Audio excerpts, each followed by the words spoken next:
Hoi Hoi, and welcome back to Genshin Impact. I started a quest. Prisoners in Shackles is apparently this quest. I don't know if this was the original name of the quest. Anyway, I started this quest and accidentally deleted the first part of this quest. Which sucks because I really like this quest. I'm just going to explain what happened in the first part, right? So, this waypoint, right? So it's a new area, right? Petrichor, and this waypoint is the first one that was unlocked. So I teleported over there and came to here, and saw a group of adventurers over here, right? So I talked to them, and they said something about treasure, and then they attacked me, and I had to fight them off. The traveler then touched the statue and had a vision, or a daydream, which introduced us to the theme of this quest, which is a combination of the myth of Atlantis, the myth of living marmor statues, and the myth of automatons, which are three different myths from the Greek mythology. And then we went over to the city, talked to some of the people. Ho there, citizen. If you require shelter, simply head to the bell tower in the city center. The savages have been getting all bold and uppity lately, so be on your guard. And you are? Lauretius Vicetinus M.I., under the auxilia of Maximus Legio III. So long as we are here, we shall suffer no despicable invaders to step within the city walls. City walls, where they come from? Are we not within our defensive walls as we speak? Ah, wait, I see. You're testing me. Why? Just as Dominius Boetius once said, the mighty legions are the true walls of the empire. Right, so the people here are all under a spell that makes them think they are like people from thousands of years ago. So the next step was to go to the bell tower, which is over here. Here we met a person who is not who was not affected by this spell. I actually don't know where he went, which is quite unfortunate. But oh, it's this guy over there, right? Oh yeah, and so there was the bellringer, and the bellringer collapsed, and Est kind of helped him out. And he's taking care of him now. I'm counting on you. How could something like this happen? I can't just leave everyone else in town to fend for themselves, so I will be up agenda back to the ruins to investigate. Still, it's a good thing I run into you. Please be extra careful. So this guy told us to take. I think he took us to the ruins. And showed, yeah, right. So he took us to the ruins, and showed us how to get in there. And the ruins are over here.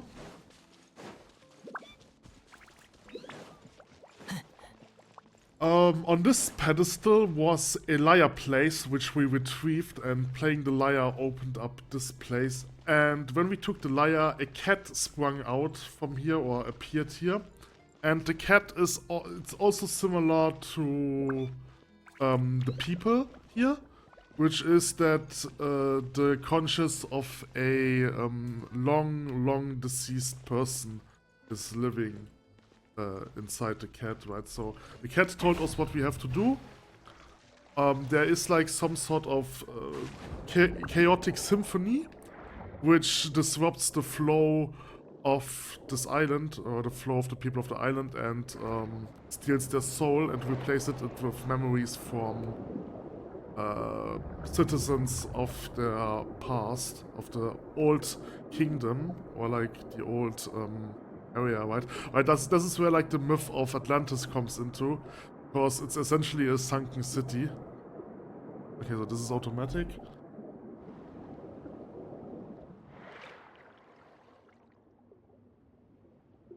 And as you see, there are a lot of statues, which plays into the role of The thing is, in the last episode, I've actually looked that up, what the myth was. Right, so you have, like, one myth is from Hephaestus, the god of smithing from Greek mythology, who created bronze. He essentially created machines, right? Robots. Right, so bronze statues that have all technical components that can move around. And there's another myth of a stone cutter, of a mason. I don't know what the real term is, or the right term is, who essentially created a marble statue of a woman, and the statue was so beautiful that he fell in love with it. And he wished for it to become real or become alive, and the gods essentially granted his wish. Right, so those three myths are essentially fused into this story. And when we were here, there was also a hint of how the story goes to evolve. Because there was like a strange whale floating across, or not floating across, but swimming across across the oceans ground from the outside. Who and Paimon mentioned something about it. Is he watching us or something like this? Right. And there's a mechanic in here, right? So while I'm here, I can do this, and then I can essentially make a disruptive music or make some harmony. And what you have to do is, there are flying books, you have to disrupt the books, collect them, and place them here. And once you have placed them there, you can use the harmony to open those places. And I've already did everything here. But I could read those notices again. Let's do this, let's read the notices again.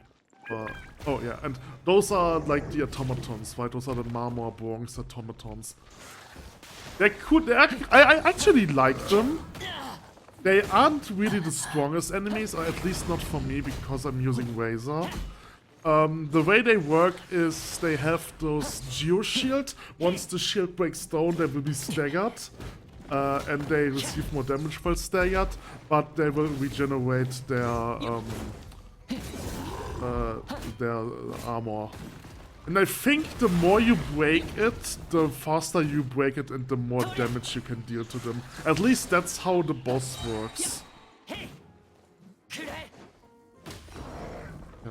Oh, and Alicino's level 50. Yeah, so the main reason why I started this quest is so that I unlock the boss, which is for Alicino. Let's ascend her further.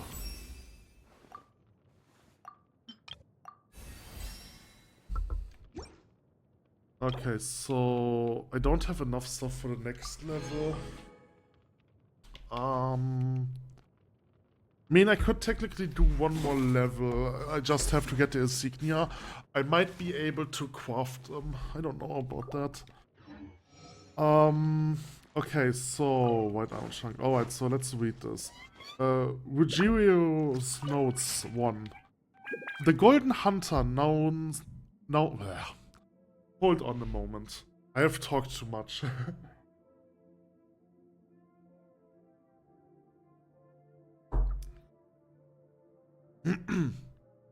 The Golden Hunter knows far more about Remuria than I expected. So Remuria was the name of this country.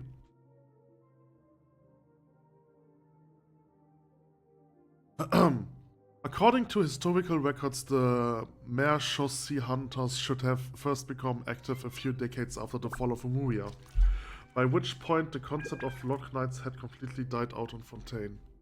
No matter the dramatic adaptations, none would put the Marichus. I don't know how to pronounce it. It's probably French.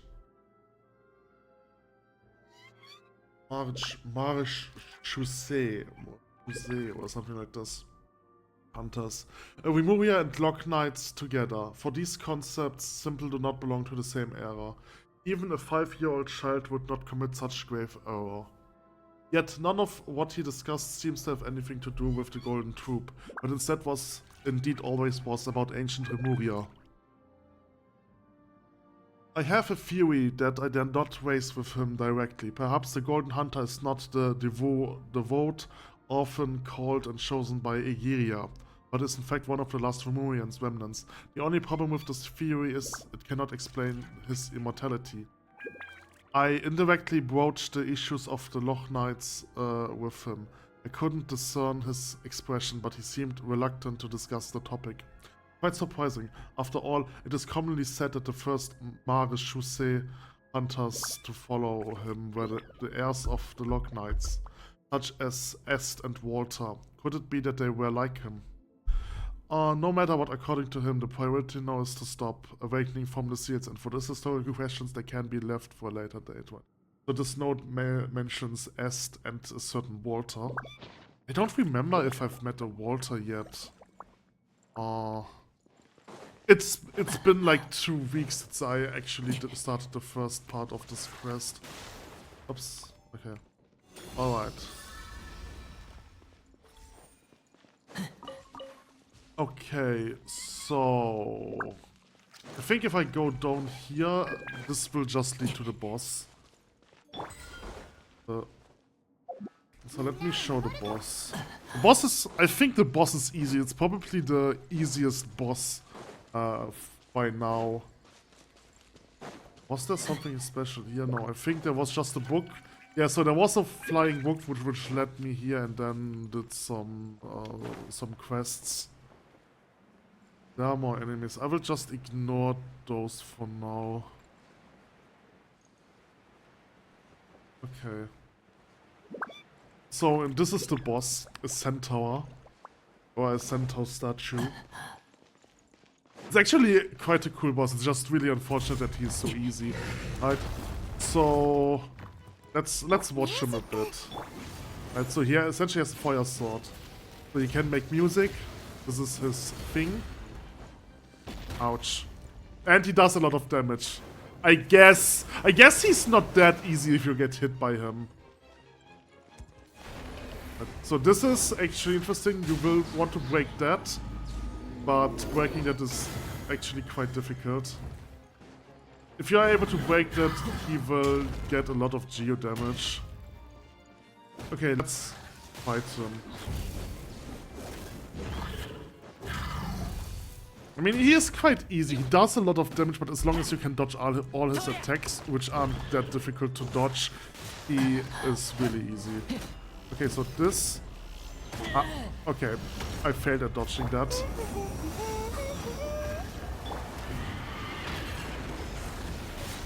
Okay, so now he's broken down, which means he will be staggered and receives more damage. And I think each time you break him down, he loses more and more of his armor. Until you have broken him the 3rd time, in which he won't have any armor anymore. So he still will regenerate his geo, but I think he don't loses any armor once he has been destroyed 3 times. Right, so the 2nd time was already much easier than the 1st time, and now it's essentially just a punching back out of marmor. I'm saying marmor, I'm sorry. I mean marble. Marble is the English word. Right, so as you see, like how quick he loses his shield. He's definitely not a difficult boss. Statue of marble and brass.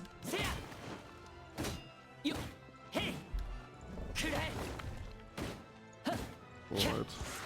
Oh, I missed that. Doesn't matter. So I guess as long as you have a great sword character, he's not an issue. This is nothing interesting. Okay. Alright. And I don't think there was anything else here. So let's head back. Okay, now I probably have to do the golem still.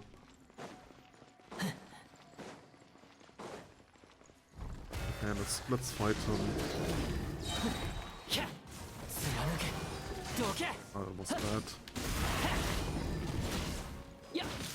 Essentially, every character that is good at mining is good against those golems.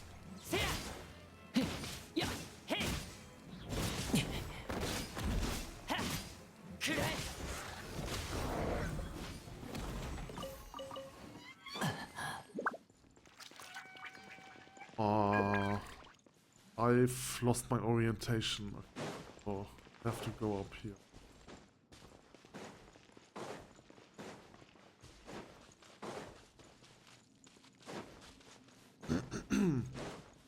Unfortunately, the cat is not in this area anymore. Normally this cat would teleport between areas and you can talk to them. But because I'm already in the next area, the cat isn't here anymore. Which is unfortunate. Okay, so... was it... Oh no, the cat is still here. Okay, never mind that, so we can still talk to the cat. So let's take a look what was in here. I think this was only a chest. Okay, so let's talk to Oz. Monsieur Oz. Is there anything else you'd like to ask? I can pet him. I wasn't successful petting him. Meow. Nope. Nope. Okay. So the pet, you can still do the pet minigame. I don't think it has anything of value though. Okay, so tell us about your relationship to this castle. You have guessed it already, I reckon. In the past, when I could still change my form freely, he and I and many of our companions dwelt here. In those days, a new nation had just been born, and as far as we were concerned, the possibilities were yet endless.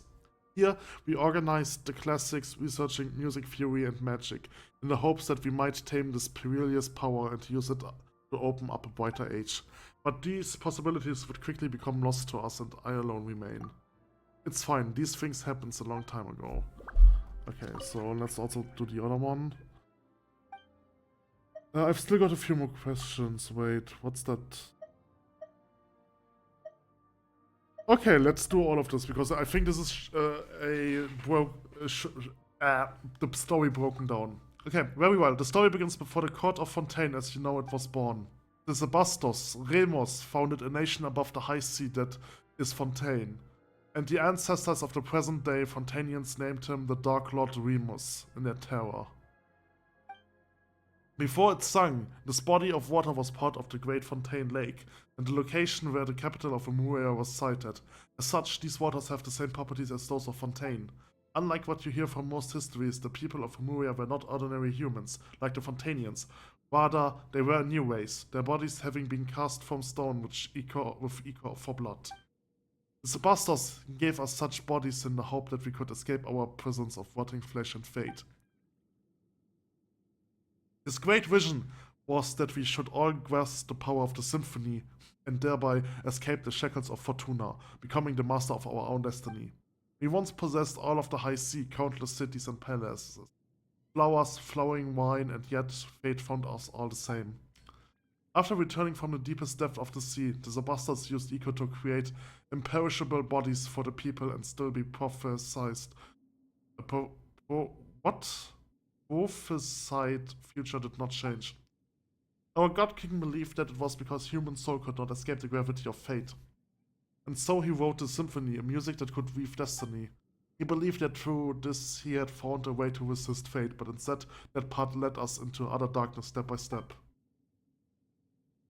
And in the end, the entire kingdom sank beneath the waves, as though it has been smote by divine judgment.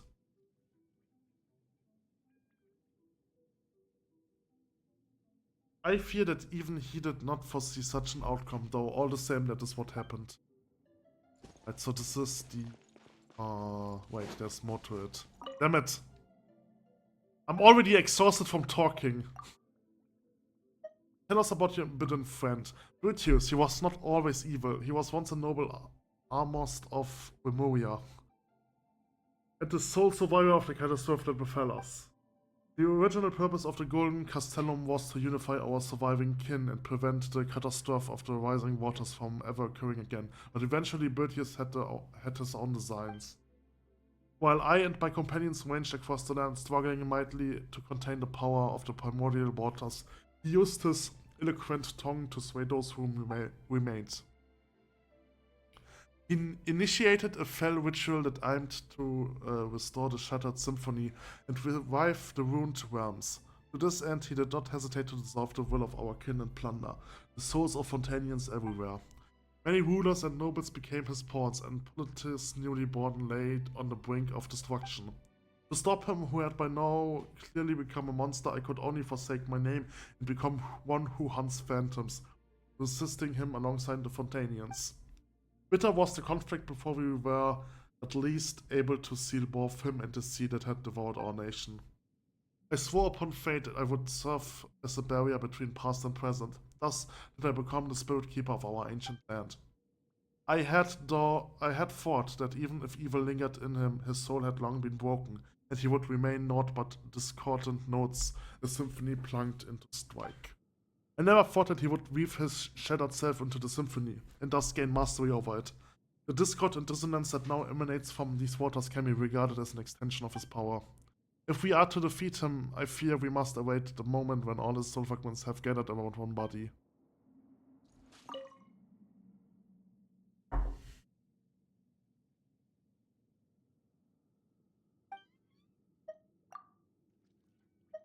Let's hear about the symphony and Phobos. Where should I even begin? The symphony is human memory and persona, woven into a melody through musical notations, creating a song in which human souls can dwell and have their wishes fulfilled. In that case, to master the symphony is to master fate. This is the secret that the great golden bee, Sibylla, the prophet who survived the previous cycle, imparted. The Sebastos who created the symphony put these melodies into the insoluble insoluble ichor, by the way, not ichor, I'm sorry, ichor, in hopes that all might control their own fates through playing that music. He overestimated us, I fear, for his deeds terrified us. The people could not bear the burden of fate, and they begged their god and superior for guidance. At the request of the people, the Sebastos wrote all melodies into the grandest of melodies. This new symphony would bring us all the greatest of happiness, and its name was Phobos. Had the Sebastos' plan worked, the symphony would have woven a melody of utmost gentleness for us all, an eternity that would last 1,000 years and beyond, but something went wrong.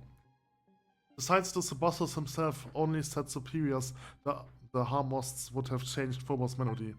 And Bertius was once an excellent Harmost. Okay, so is there one more thing? No, about the dreamscape I saw, right. So this is the first cutscene we had in this quest. Ah yes, those were indeed the memories left by he whom I served, the Sebastos, the god king Remus. Though I do not understand how you were able to see them.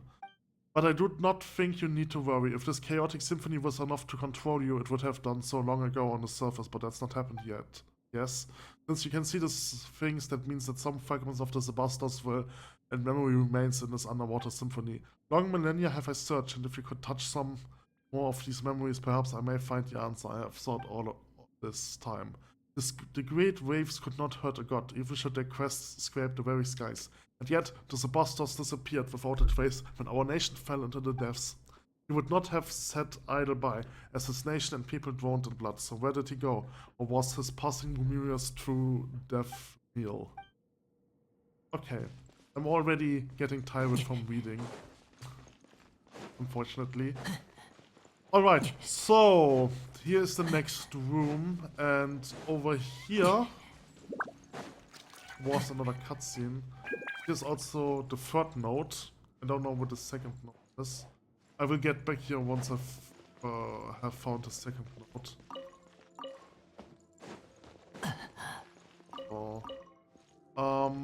So what I had to do here was... Just does say the same. Yeah, I think it's still the same. Okay. Fence the what? Fence the world over? Excuse me? Eh? Why am I getting this achievement now? Okay, I'm assuming this achievement was like talk to 1,000 different NPCs or something like this, and this cat and this iteration of the cat was just the 1,000th one. Okay, good to know. So there was essentially a mini game. It wasn't that complicated. Yes, so essentially this goes like up and down, and you have to press the right melody. Like you have to press the melody. I don't remember how this worked again. I think you had hold this down and then this would go up and down, and you had to stop when the symbol was when the symbol arrived. I think that was how it worked.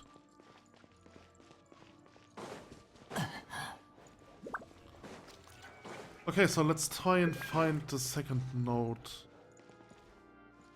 So I came from here, right? So naturally we would go over here to this teleporter.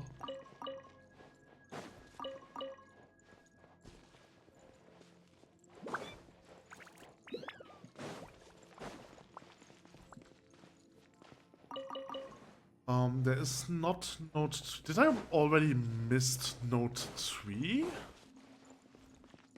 Node 2? Oh, okay, wait a second. No, I don't want to go here. This place is too complicated. Like it's not even large. It's just way too complicated.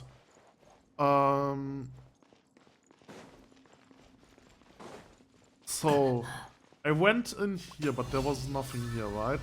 No, there was only a chest here. Okay. Alright. So the first node was over there. Could it be that the second node was down here? It's probably behind books. I don't remember if there was like I mean, there was a floating book, but I don't think there was actually something where I could have put the book. Yeah, I don't think so. Hold on. Okay, let me go back over here. Over here, over there, over everywhere. Right, so that was the first.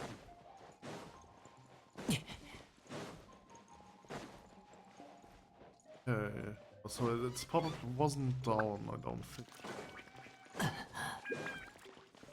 But it was not there.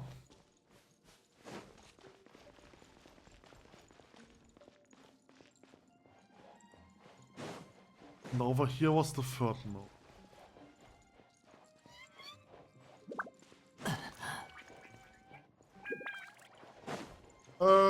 Okay. I have no idea where those are. Let's just... It's probably in this room. Let's jump down here. There's another bookcase.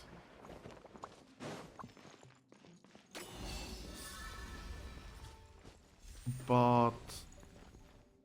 Almost nodes. Okay, so those are nodes from someone different. Let's read them. The matter of paramount importance is to be able to properly distinguish the different categories of music, so as not to misunderstanding caused by confusing regarding the meaning of words. There are 3 categories of music in this world. One's the musica mundana, another the musica humana, and the third is the musica instrumentalis. Mundana, I think, means normal, so the first one means normal music, the second one humana. I'm not sure if the word human comes from Greek or Latin word, so I don't know if humana stands for human in this. But musica instrumentalis definitely stands for instrumental music. The music mundana is the music of origin. It is the beginning and end of all music. From it goes all spring, and to it shall all return. Falls into celestial signs, namely the inner and outer, lower and upper astrological signs. Your Gitia will provide detailed explanation of the sections. The turning of the seasons and passing of time, the defined elements, everything in the universe operating according to the order of this music. Here, special attention should be paid to the connection between the musica mundana and the fortuna. The later includes the former, while the former does not relate to the later. Any music with specifications similar to fortuna can be called musica mundana. For itself would be equal to an entire world. Just as Cassiodor taught you before, the fortuna we speak of here and the Sebastos have later is named for the former, while the former is the rules that govern all things, the fate of which slaves speak. Musica Humana is the music of the world of mortals, so it publicly stands for humans. The music of mortals and gods are no different from one another, and both can be classified in this category, but the essence is that of the harmony produced by the musica mundana striking the quality of the soul. Imagine a harp where every physical entity in the world corresponds to a single one of its fine strings. Magnificent music comes not from a single string, but the resonance of all strings. This is the music we call the musica mundana.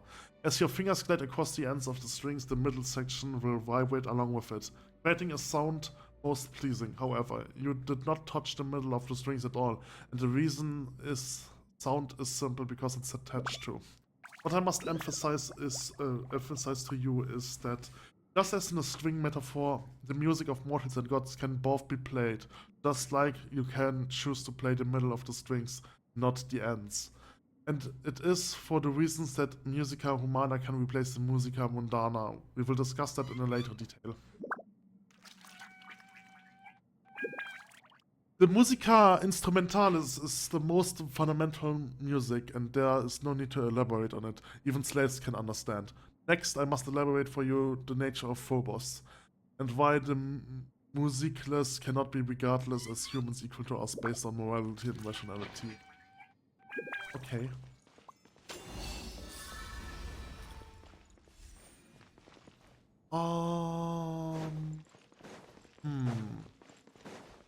I think I might know where they are, but where the second notes are, but I forgot how to get there. I think I have to get up here. And no, that wasn't. No. Hold on. Hold on. It's up here, right? Right, not here.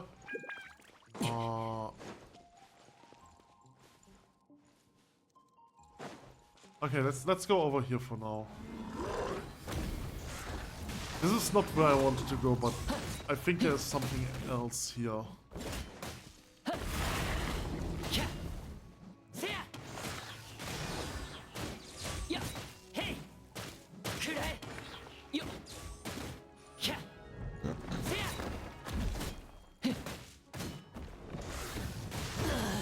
Ow. By the way, I have nothing to revive myself, so I have to teleport away. Asshole. Die! Going to kill me. Let's just ignore this. Let's just ignore what happened. Let's switch to Alicino. Okay. So there are probably some notes over here.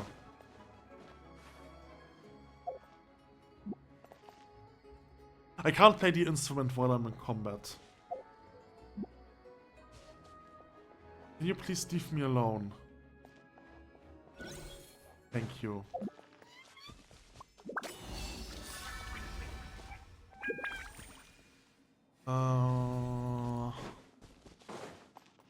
Nope, I do not want to be here.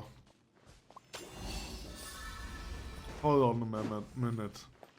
Are there notes? Yeah, there are notes here. Someone's not. Damn it. Okay, you know what? Let's head back to the teleporter. Head back to the revive statue and revive myself.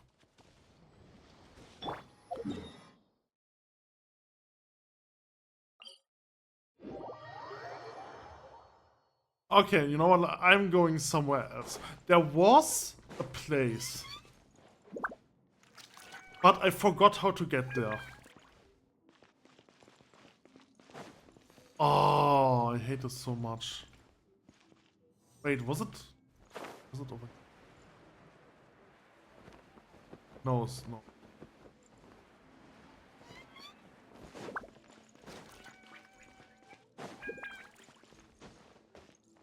No, no, no, no, no. Over there. This place is so confused. So I just went in here, right? This was where the other nodes were, right? Can you? Holy fuck. Yeah, so those was Hammers.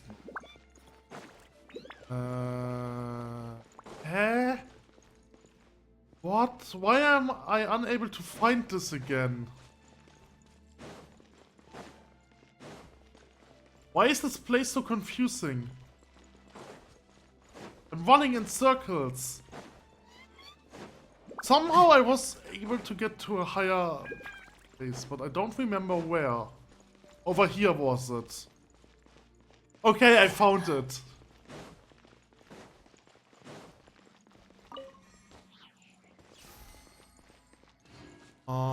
Now I have to find the... I don't even remember, don't even know if there actually were nodes.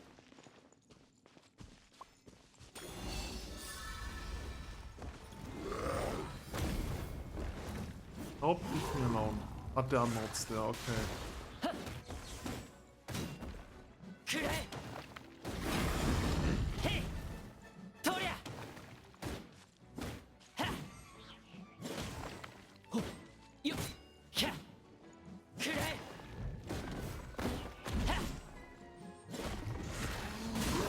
Ow.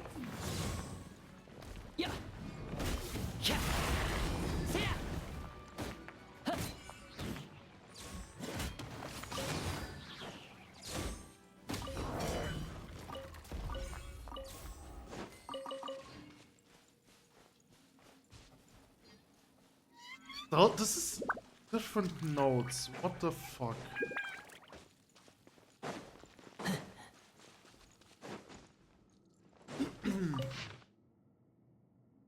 There have always been various misunderstandings regarding the Northern Barbarians. These misunderstandings are not conducive to conquering and pacifying them, nor are they beneficial to the long-term well-being of the Empire. For these reasons, I, Hirtius the Vixarius of Legio 6, Ritimi Versi, holy shit, in accordance with the exalted Amos Eugetilia, universally known benevolence and authority, hereby faithfully recording all I know for posterity, so that future successors may fulfill their duty to safeguard the northern borders with less trouble. The social structures of different chiefdoms vary dramatically. Most chiefdoms are still in the stage of rudimentary clan-based societies, with councils composed of clan chiefs holding the highest authority. However, the Monica tribe has long ceased to be an accurate descriptor for some chiefdoms. Though many are loath to admit this, we must face the fact they have broken free from primal barbarism. For example, before the polis of Dunensis was raised by Legio 5, its population exceeded. As the trade hub of many northern chiefdoms, its degree of prosperity could be favorable compared to. The ruler of the area did not call themselves a chieftain but a holy king. They believed their authority to rule came from an ancient sword bestowed upon them by the mother of many springs. Yeah, so this is a probably a reference to the legend of King Arthur. But the whole, well, naturally, any rational citizens know that strange woman lying in ponds distributing swords is no basis for a system of government. Supreme executive power derives from melody and harmony, not from some farcical aquatic ceremony. So I mentioned that this is based on 3 different Greek mythology, but the theme in general seems to be more Latin, so more like the Holy Roman Empire. No, not the Holy Roman Empire, the Roman Empire. Sorry about it. The Holy Roman Empire was something different, right? So the northern tribe Lugdunensis is, I think this is supposed to be a reference to Londinium, which was the old Roman name for London. And a Londinium. Right, so one of the northern tribes was essentially Britain. Another example is ruled by a council of astrologists, and they used to set apart young children with elemental affinity, raising them to become. These people can nearly rival our legions in battle. Note by Marius Serius, the city mentioned here has already been subjugated and raised by the exiled armor spirits. Its name's erased from memory. Okay. There was another one where with elemental affinity, to set apart young children with elemental affinity. What could that be a reference to? That sounds familiar. I don't know. In the past, the conquest of tribes still in primitive state could be completed simply by dealing with the clan elders of each clan. A few decades ago, the exalted Armos Aurelius successfully concluded his northern campaign through such methods, without even resorting to violence, simply by dispatching legionaries to announce the conquest. The various insular tribes on those remote islands were incorporated into the Empire's territory. However, following the conquest of Armorica, America, such tribes grew fewer and fewer. Different methods ought to be used to pacify different chiefdoms. Thus, as the excited Amos Ojetia once said, it's because they are ignorant savages by nature that we must first understand them before they can understand us. The following pages have been erased and cannot be read. Beliefs. Today, the belief that the barbarians of the north worship a false god or evil god known as the mistress of all waters is widespread. However, this is fiction created as a result of the conquest of Armorica. Its leader had forced our chiefdoms to acknowledge that their gods were all aspects of the mistress of all waters, regardless of what god they originally worshipped or what name they had. In other words, the barbarians of the northern border region do not have a single centralized belief system. Even to this day, they do not have a unified understanding of the concept of the mistress of all waters. The leader of Armorica seems not to mind this point, as she only demanded they worship the same name without prescribing the content of their beliefs. Regardless, blood and barbarism pervade their belief systems. Some scholars believe this is because they never received a response from the gods and can only resort to increasing violence and extreme sacrifices to prop up their false beliefs. Showing them the mercy of the Zebastos is meaningless, for mercy is regarded as weakness by the savages. The correct approach is to point out to them that the Zebastos can easily defeat their false gods, and only the Zebastos is powerful enough to be worthy of worship. Okay, more pages have been erased. Armorica. Once an obscure and unknown tribe, but today the center of power in the northern border region. Its former ruler, Conoricus, spent the knee to the empire some 20 years ago. As for the current ruler, the infamous Irenaeus, we know little indeed. From captured slaves, we have learned that she is not the heir of Conoricus. The latter did originally have a son as well, named Caius. However, we are unsure when and how she became the ruler of Armorica. Regardless of how she claims to have been blessed by the false god, she has never demonstrated any abilities surpassing those to be expected of an ordinary mortal. Everything she has done so far amounts to nothing more than using insidious plots and base treachery to commit abhorrent crimes against the Empire and its citizens. Only those who are utterly helpless, teetering on the brink of death, would choose to believe in a woman proclaiming to be able to hear the will of the gods and flock to her banner.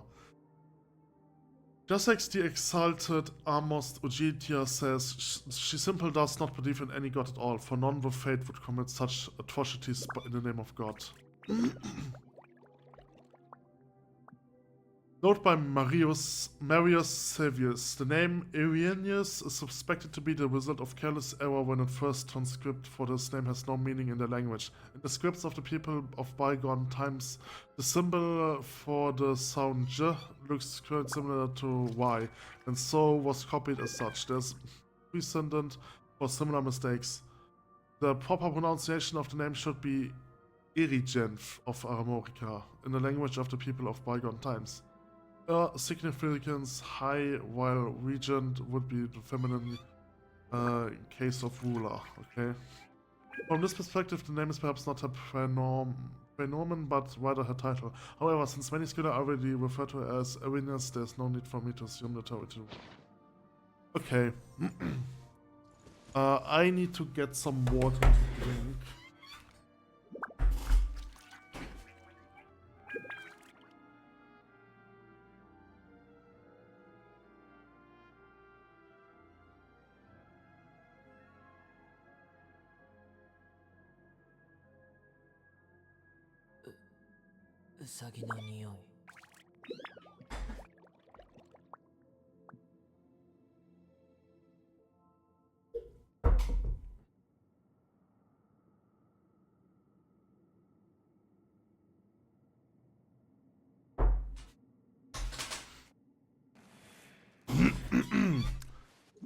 Okay, those unfortunately weren't the notes that I was looking for.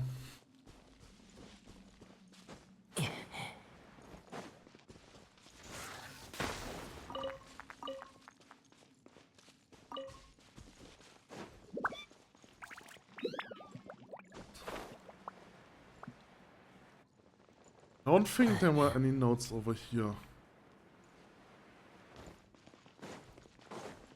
But maybe I'm wrong.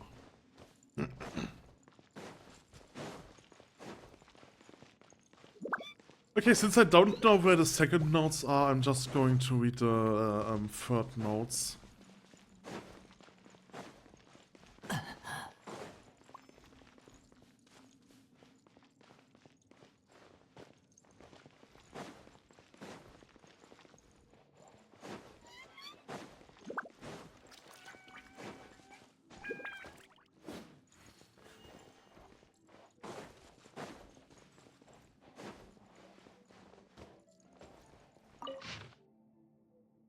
I already completed understanding everything. Humanity has no need to, nor should they control any knowledge beyond their abilities in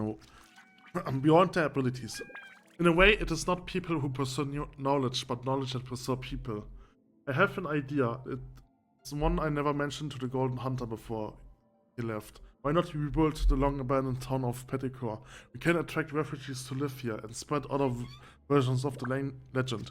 This way they will actively protect the rebuild seals, and the secret of this place will be forever. Okay. Alright. Yeah, the second notes. Maybe they are... Okay, so there is one more place in this castle that I can visit.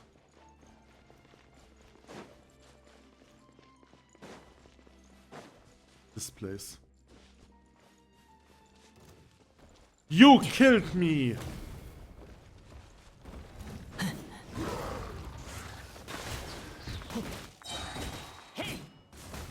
Now you're going to die. Oh wait, I should have kept the ultimate because I have to fight 3 of them at the same time. Damn it! Okay, not 3 of them at the same time, only 2 of them at the same time, but there are 3 in total.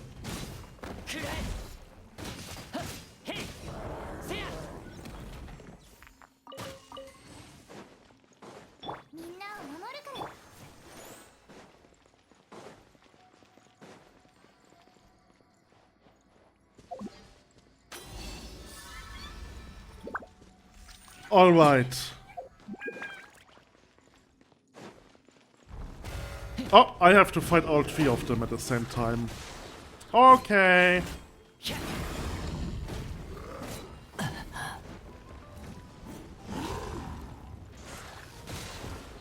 I'm just going to damage them all equally.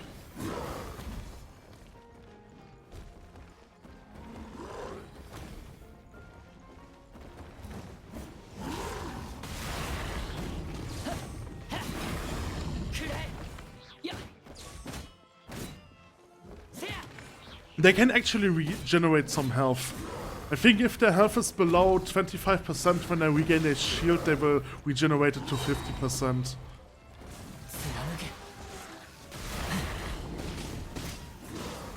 Ow. That wasn't great.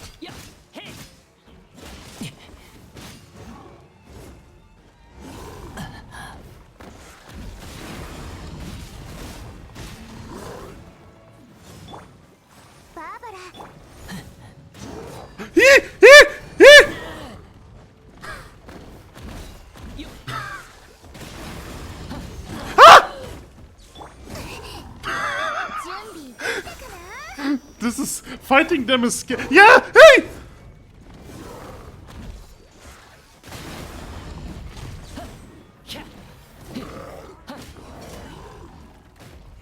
Okay. No. Okay. I did it.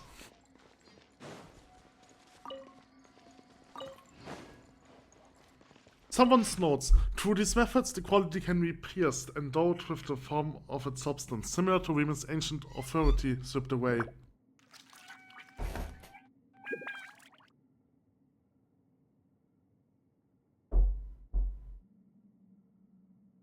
This way, it is possible to recreate once more the perfect harmonious symphony that belonged only to humanity that played before their utter downfall. No more gods, only man can rule over man. Substance and property are not important. Quality is what determines the essence of things. The object that plays the music, it could be the string of a harp, a sword, or even, as long as it's an object bestowed with meaning.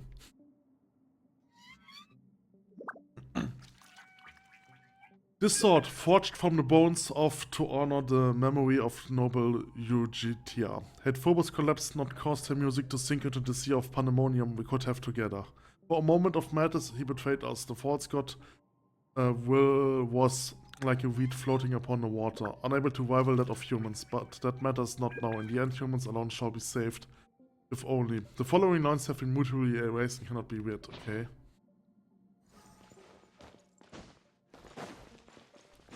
So someone with the sword of a bone.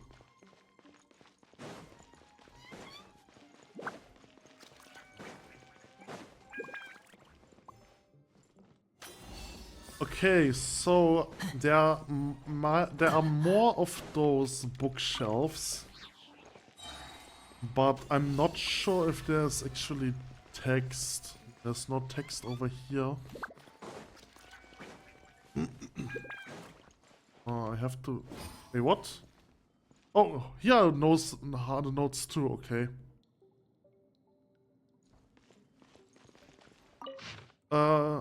Alas, we found no noteworthy ruined treasure other than nothing but more a dozen ancient bric-a-brac from storehouses.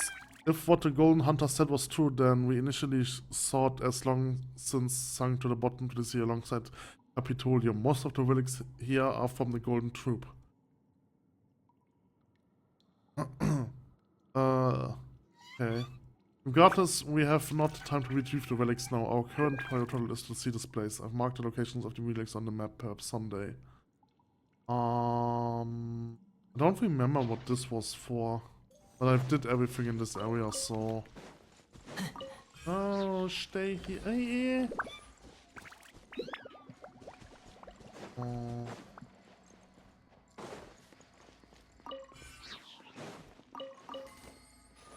I think there might be one more note.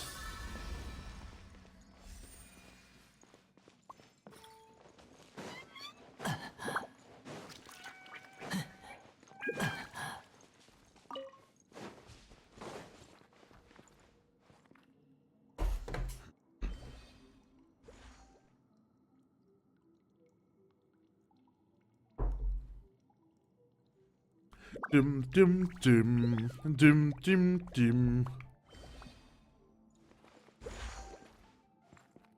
dim di di di di di dim dim dim.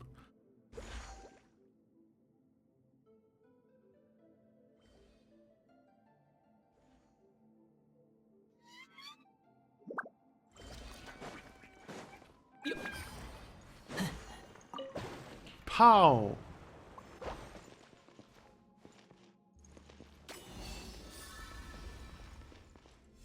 There's no note in here, okay. That means I think I've done everything. This area.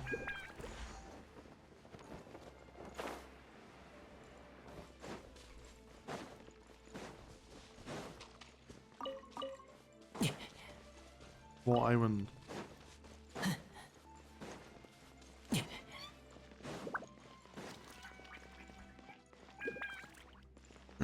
Okay, so that means I can now go to the next area. One more thing. There was a minigame over here. Oh yeah, I forgot to collect it. It looks like a new movement. Quick, put it in the music box so quick and give it a listen. Yes. Right, so this is also a thing. Locus harmonious play. A moving melody accompanies the swift ship as it cuts through. The outliner gentle plucks at the harp strings, telling the companion from here to the end of the graffiti until the day comes. So it's a short story. Right? And this is what I just received. Vtuber Mirum. It is the beginning of an epic opera. The hero embarks on a journey. Guided by fate, the wandering king regained a nation and people and wished to bring wisdom with. Yeah. So, who are you? And why have you come here to such a remote realm? Sailing a magnificent ship into our bay covered in gold and brass. That which compels you must be divine fate. Okay. Right, so there was like a short minigame. Where I had to collect notes, you could say. Okay, so and now I have to go over there. But before that I want to take a short break.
Okay.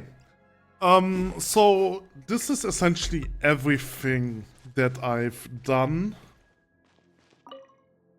in the first part. And now the blind part can start.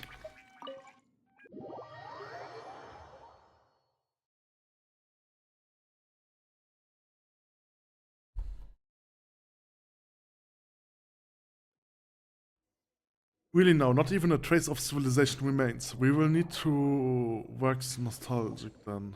Okay, whatever. Keep exploring. There's a cat. Ancient engravings.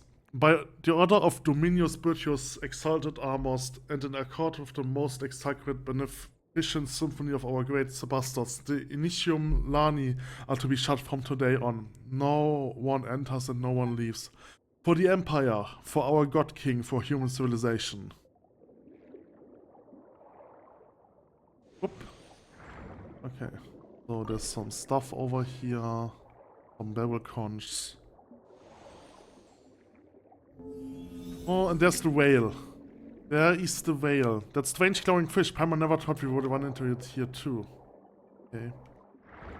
So there's the teleporter. I've already activated the teleporter. I don't know why the events are playing again. Okay, the last day of Remuria. Continue onward.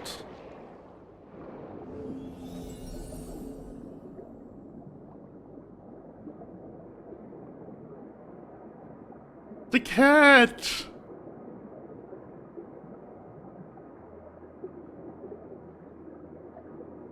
There's a waypoint, not a waypoint. Another thing. I don't want to do any collectibles. I'm doing collectibles. I'm doing this afterwards. So I'm only doing the quest. Wow, just looked like that glowing fish we saw before. There are still weird things tangled around the top nearby. What the heck is going on? What the hell is going on? Paimon is getting more and more confused. You know, saying hell is not okay, so that's why you have to say heck, but killing people is okay. It's something that I realized today. I've heard this voice in a dream before. I can't remember his name anymore, though. Yes, you must have met him in the Sebastos dream, did you not? Skilla, a fell dragon who once served the Sebastos. He was subdued and sealed here by Bertius. Eh? Mr. Superwood subdued an evil dragon? Paimon didn't think he would do something that amazing. Well, Fell Dragon was the name they gave, but it was no more than a V-sharp that was a teensy bit stronger than normal. After all, no new Hydro dragons could be born so long as the Mistress of Many Waters hibernated in the deep seas. I've never thought that V-sharps could get this large. After all, they are a little more than uncultured barbarians. It would be unsurprising if they grew into something much stronger. In any case, the evil dragon Skilla was once his master's friend, but he revolted at a critical juncture in the showdown between us Remurians and the Fontanians. At that time, Skilla led the brutal dragon boy to Makimos, intended on breaching the inner city Capitolium, where the Sebastos resided. Yeah, the people in town were always talking about some Machimos and the Bell Tower or something. Correct, Machimos is the outer city of the capital, but should the Fell Dragon wish to enter the inner city, he must pass through the Initium Lani. This is the barrier separating the inner and outer parts of the capital, and the symphony weaved by the Sebastos and the musicians, which covered all of Remuria, passed through the Initium Lani and its golden waterways. Bertius and his legions used the fact to shut the Initium Lani, thus finally sealing the evil dragon. Something's not right about that story. The dreamscape from before back then. Skilla should have come and see Remus before.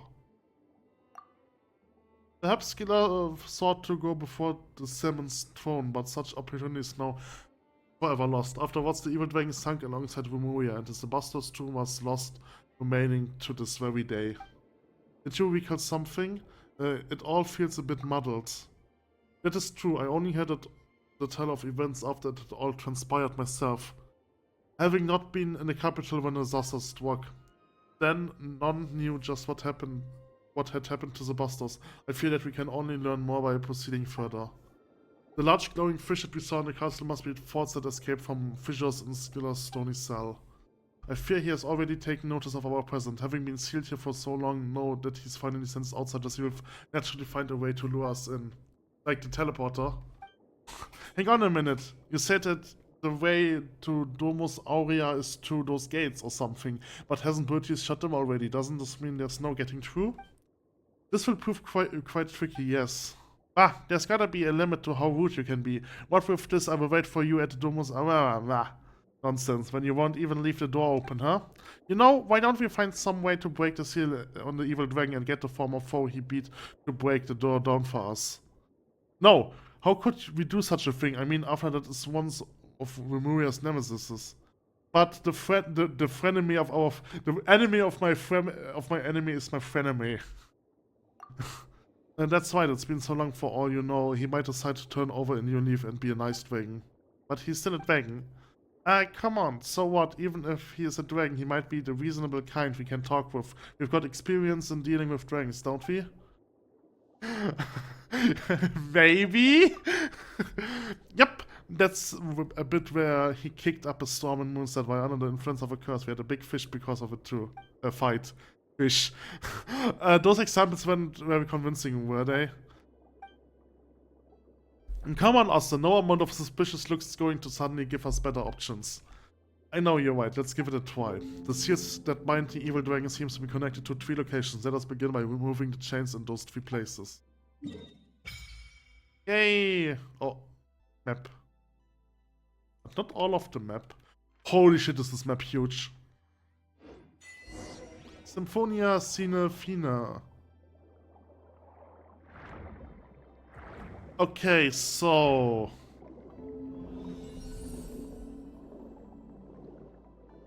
I need a crab for this. I have no idea where the crab is. Catch it. Gonna catch them all. Paimon.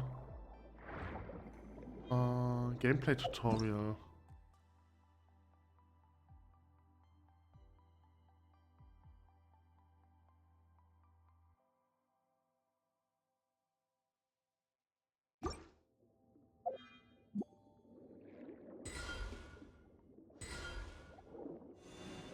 Okay, so I have to resonate with the orange ones. Ah, there's the crab. Crab. Can I kill those? No, they aren't enemies. So the orange one. Time to walk. What? What the hell's going on? Oh, okay. Ah, let's get my map. My map. My map. My map. Map. Map. Map. Map. It's this one. So, wait, what? Huh? The chest that I just got is not on the Why? There is no marker for this chest. Great.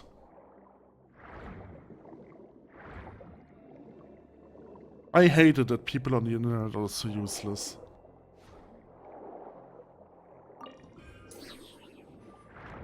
Mora, Mora, Mora, Mora, Mora. Crystal Fleisch. Oh no. I wanna fight you.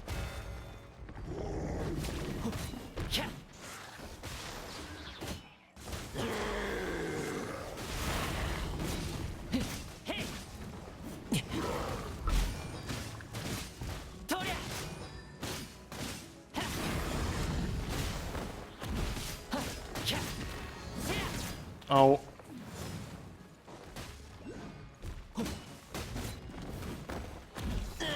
Ow.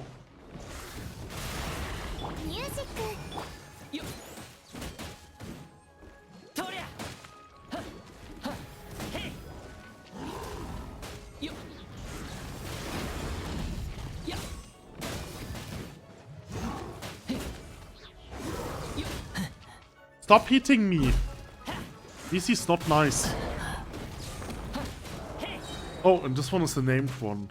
It's a named nameless. It's a named golem with his name nameless golem. Great.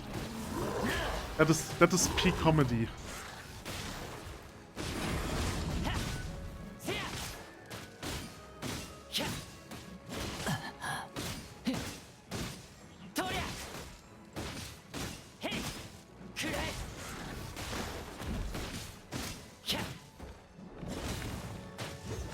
Au.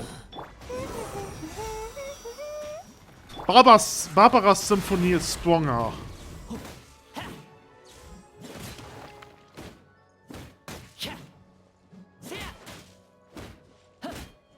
Crystal Fly.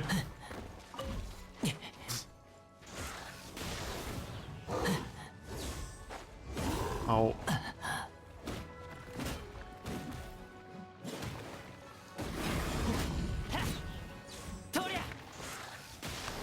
I really like those golems, I think they're cool.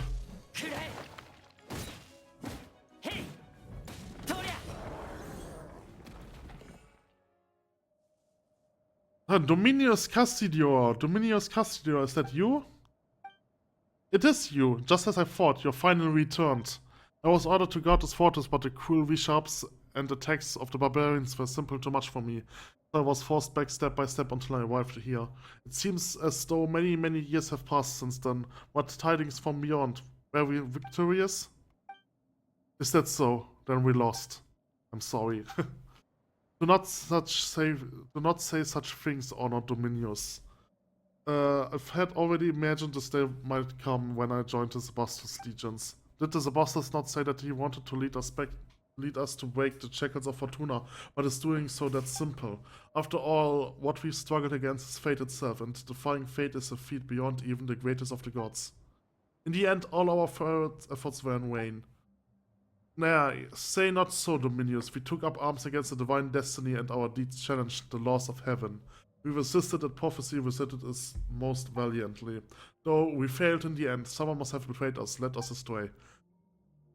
Still, the outcome no longer matters. Come what may, our deeds shall be carved into this world's history. Why did he just fall over like that? Can some people also just suddenly faint? I still do not know his name. It appears his history has now reached its conclusion. Wait, that's so sad. Has he just been fighting here all these thousands of years? But now he is finally at peace. Let us continue onward. Okay. The three chains that bind Skilla are wrapped around the three stone pillars. Use the power of the symphony and hold to unleash a play sound wave that will remove them. Okay. Okay. Alright.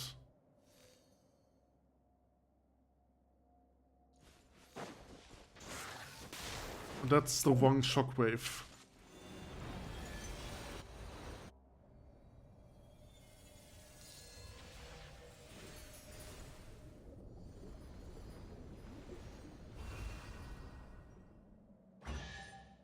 And a chest.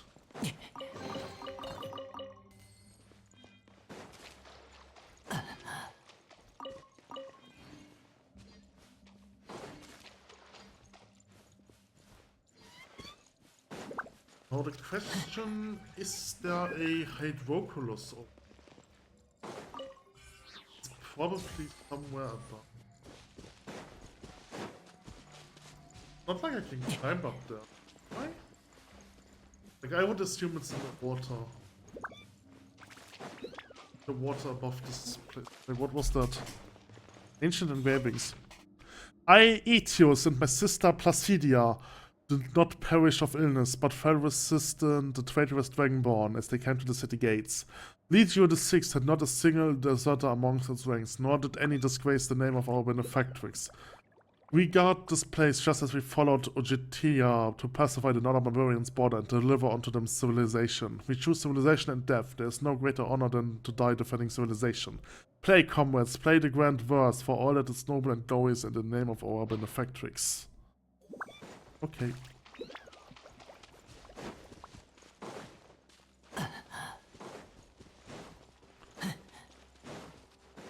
Alright, and water. Now, the thing is it, hold on, is it possible?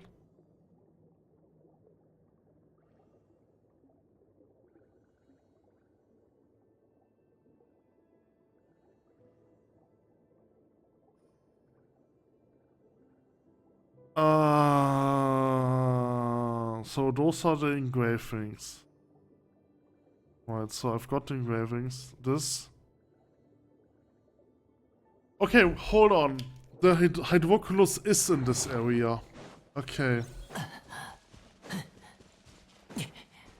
Behind the rock, behind the rock, behind the rock, behind the rock, behind the rock, behind the rock, behind the rock, behind the rock, behind the rock, that I didn't saw behind the rock. Yes, I'm sorry.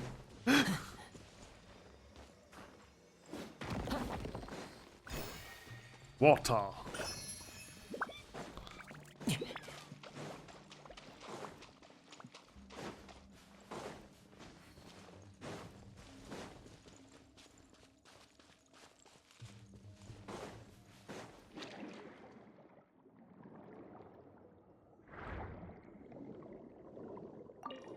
Okay, I forgot the teleporter.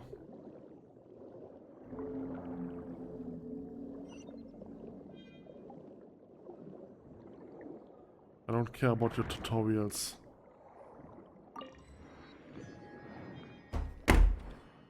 Okay, so I will just go for hold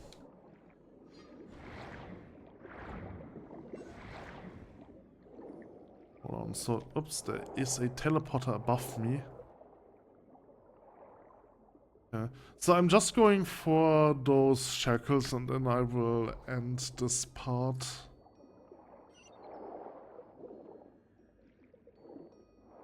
No, there's Oz.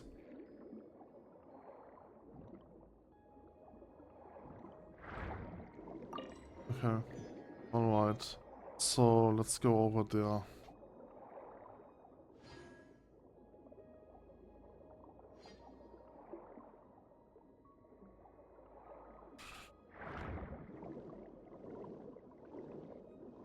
Okay, there is one that I can harmonize with.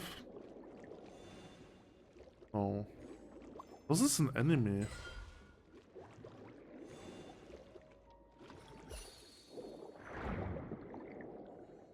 Huh. That's so weird. Okay. We just ignore the enemy. I like the combat music of Fontaine. I don't know if there's also in other areas. I think this is unique to Fontaine. Oh, great. Hey you, yes you gibberish imbecile. Why do you delay? Even if we waste away, the treasure won't move itself, surely. Nah, sir, it's just that they are simply too heavy. We have been all this day, yet there's still so much left. I think this is... So I think this is a reference to the adventurers that I met when I first encountered the island.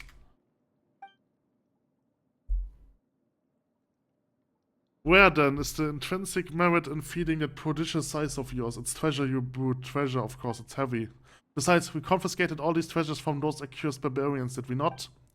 Leaving such wealth in the hands of those insects who live like swine and mongrels would be a terrible waste.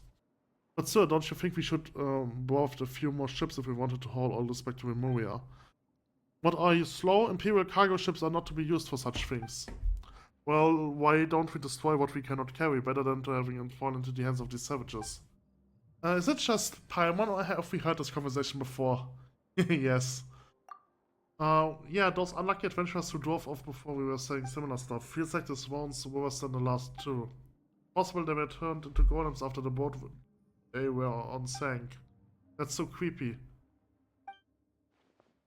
Est. This is Est, okay. Are you of Legio the Ninth? What are you doing here? Should you all not have been ordered to retreat to Fort Charybdis? Hey Est, don't you dare ruin our fun, you hear? These barbarians are less of a threat than dead fish anyway, so you just let us have our fun messing around here for a while longer, would you? These treasures, I don't know what orders your armors gave you, but did the Sebastos not order us to subdue these ignorant tribes? And freedom of fate's shackle. Those orders do not include such clearly criminal deeds. Ah, surely you jest. The orders of our commander, mighty Dominius Bertius, were indeed to punish these savages harshly. And besides, we have received no punishment. That means that both Phobos and the Sebastos, our imperator, approve of our actions. So, what's all this all about crimes? Are you trying to start trouble? But there's another Est here? Well, aren't things getting weirder at the moment? It appears that it's time to answer that question of yours. The Est you met in town must be a descendant of a Remurians. His ancestors must have followed me to join the Neo Nations all those years ago, becoming an ordinary Fontanian. As such, the symphony that has stolen his Fontanian souls would not affect him, but in turn, the melody that records his ancestors' memories had had nowhere to go, and so it attached itself to that statue. So you mean that the Est here in town, Est ancestors, the real Est, the quick... Just wandering souls lost in their minds. Let us have a look. Hello there, Est. Yes, hello, and who are you exactly? You do not appear to be Remorians. Are you savages then? I can get pretty savage. Well, this is the battlefield and you put yourself in a great peril. You should leave this place regardless of who you are. As it is it has been a while. Skies above, it's you, Dominius Cassador. You so rarely appear in this form that I almost failed to recognize you. And as for these two, are they your attendants? Actually, I'm his owner. Still, Dominius Cassador, what brings you here? Did the Sebastians not send you to damnation? I cannot remember. Am I in some dream? That does seem to be the case. Haha, surely you jest. The Sebastians must have assigned you some secret mission again, or else I'm Ignoramus. Ignoramus. You guessed correctly. Speaking of which, why are the legionnaires of Legio 9 guarding those chains? The chains, you mean the treasure? Yes, I believe them to be spoils of war. Though the Sebastians views war as north, but as necessity in fulfilling our grand aspiration and had long outlawed such brutal behaviors. You know, as well as that they have become commonplace nonetheless. We are on the path of darkness, though none perceive it. Dominius Cassador, what has happened? Phobos was meant to bring us happiness, but all I feel is a pain I cannot name. I too am searching for the answer to that question, but it appears that we will have to deal with the problems at hand first. Indeed, still, those are our legionaries, so let us solve things peacefully if we may. That's impossible. Ahem, legionaries of Legio 9. Huh? Who are you? Esther's little helper. We are special envoys of the Imperator. What kind of rank is that? Well, that's not completely wrong. We are with Dominius Cassador. It seems you two have quite the penchant for acting. Dominius Cassador, I say. I heard that the Sebastians has sent him to Amoromorica. Has he returned so soon? Well, the one next to us is in fact... Whatever the case, we have come to survey the frontline legions. Right, I figured as much.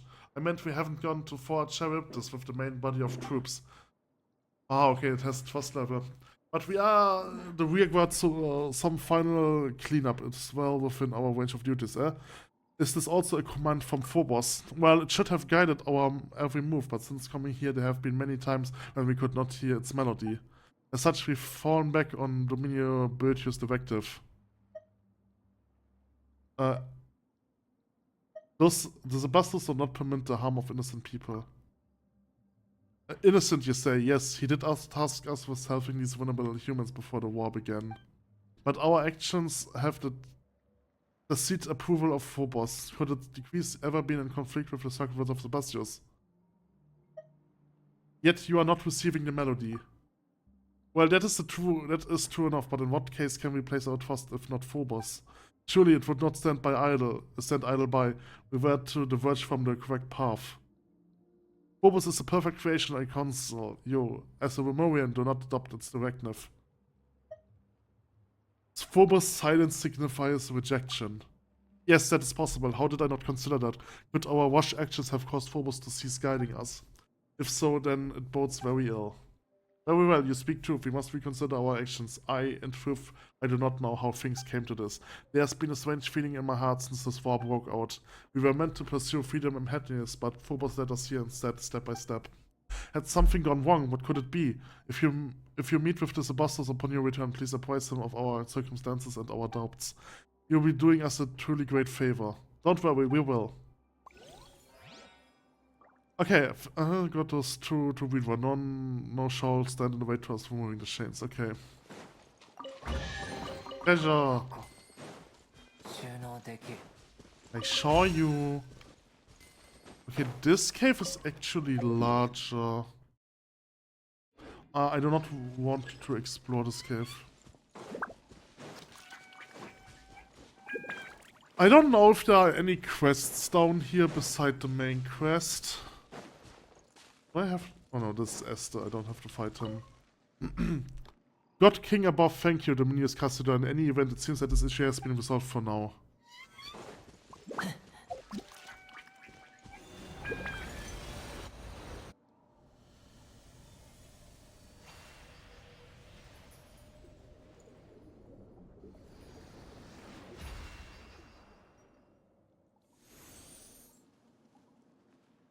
Seems that you have resolved our precious problem. I suppose that means you will be rushing ahead towards your next goal then. Yes, I will be counting on you to take care of this place, Est. Also remember that it's better to trust the wisdom of your heart rather than handing all judgment of right and wrong over to Phobos or any Harmost. The Bostos created Phobos to free us from our servitude to destiny, but the people's blind fate has left us into enslaved and more frightful still. In the future you may encounter a similar choice once more. I hope you will make the right decision when the time comes. Dominius Cassidy, why are you suddenly speaking of such things? Still, I shall keep your words in my heart. I, Est, shall uphold my own sense of justice. That is good. Farewell, Est. I believe we shall meet again. And another chest. Okay.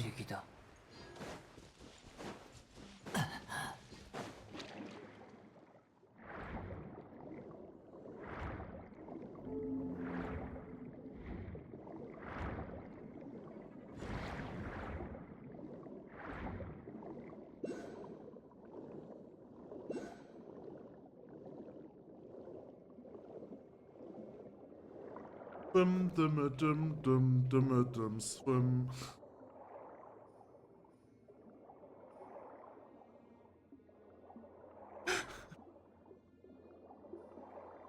My mind is broken. Reading so much broke my mind. I need some time to rest.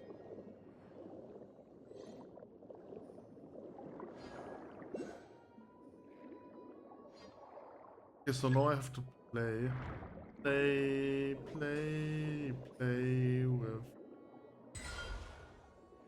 Megadon.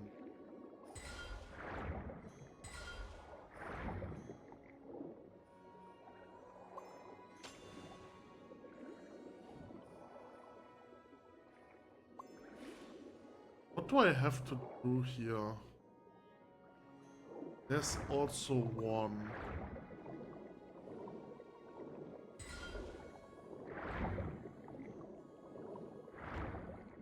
Okay, I think I understand what I have to do, but how do I do that?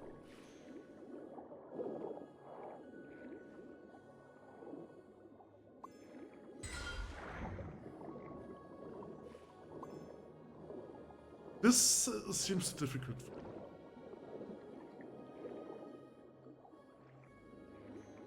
Right, so this is... Is there a fourth one? Yes,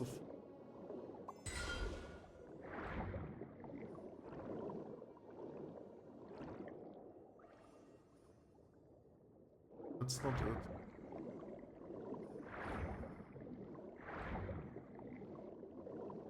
I show you.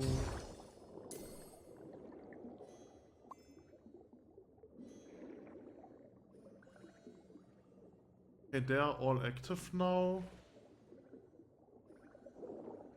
I think I have to stop this one.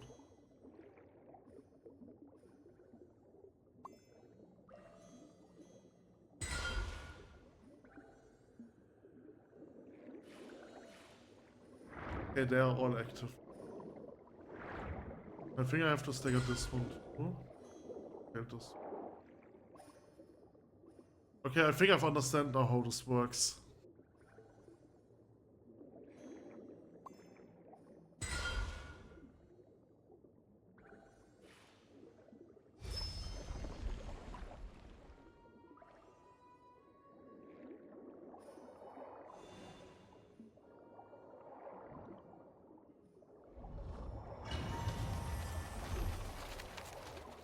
Oh, you gods shall tight the bars gates to the heavenly city. The swords of Remus has cut the threads. Fuck you.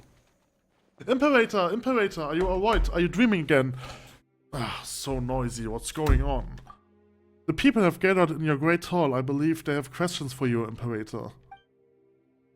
Recently, the melody of Phobos has been interrupted many times, and so they have many concerns regarding this. I have no choice but to do this. I trust your wise judgment, naturally, and I have heard something of the recent happenings. There's something wrong with Phobos. Phobos has planted roots for everyone, such that humanity as a whole can attain happiness. There should be no issues, not when we have to aid the Sibylla's nearly limitless power of calculations. But I heard cries of sorrow within the music. Did someone secretly alter the musical scores of Phobos? No, none can do that except myself and the other Harmosts. Could it be that the prophet had hiding something from us? Impossible. Has she not already sacrificed her very life for the cause? The veracity of her prophecy has been validated by the mistress of waters. She would have harbored no such selfish design. Or perhaps it is precisely because she had no desire of her own.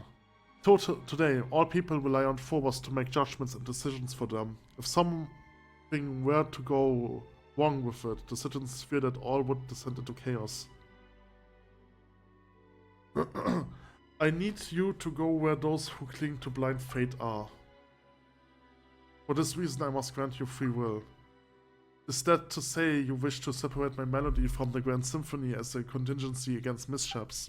No, it's still too early. I fear my soul is still unable to withstand such great fate. I believe in you. So this is probably Cassiodor, but from now on you shall no longer be part of we. I understand. I have resolved myself if this is your wish, Imperator. I shall see it done. Imperator! Call yourself by this new name. After has departed, you pass through golden corridors at the sound of people in debate grow closer.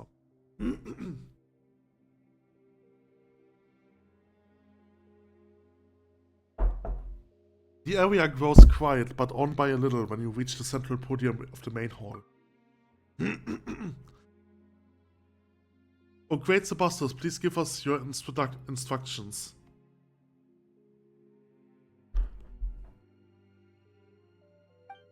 Many have been unable to hear the Phobos melody as of late. The people are frightened, Imperator, frightened and confused. Our grand plan was proceeding as normal. The barbarians have skulking in the shadows were being eliminated one by one, and the polluted waters were cleansed by Ichor. Yet, my Imperator, you plan to call a halt to our noble war without cause or reason. Why have you done this? I exercised my own judgment in the matter. Great Sebastos, I do not mean to challenge your authority, but I believe that you have shown them sufficient mercy already. We have brought glorious harmony to the land. The gates of Lemuria are open to all who wish to join in our golden order. But what have they done? They have destroyed our tower and slaughtered our musicians. Their blighted souls are unworthy of any salvation.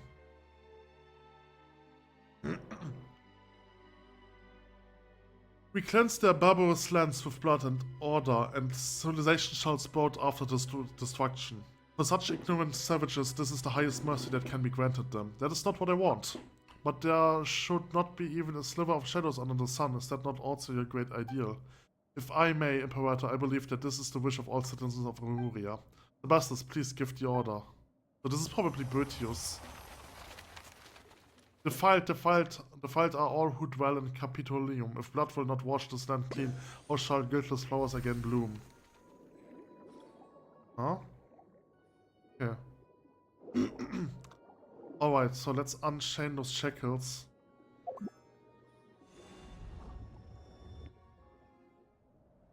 And then I'm going to end this session because my voice is dead, my throat hurts.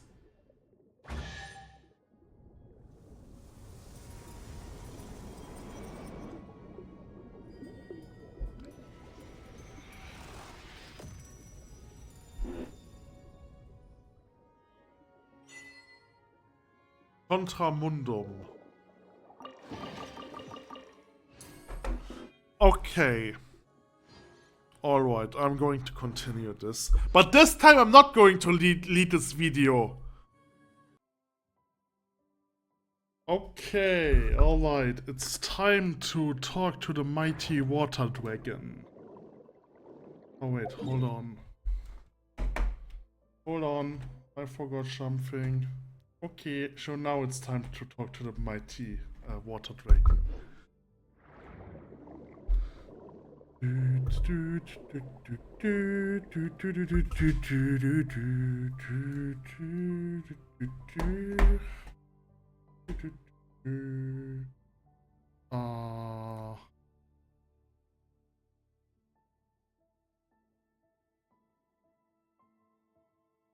Ahem.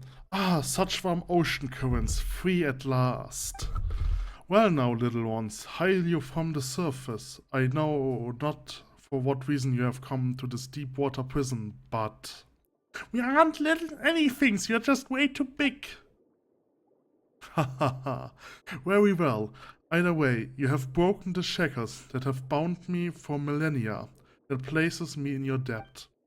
Is there any undertaking in which I may aid you? Then speak. Consider it a token of my gratitude.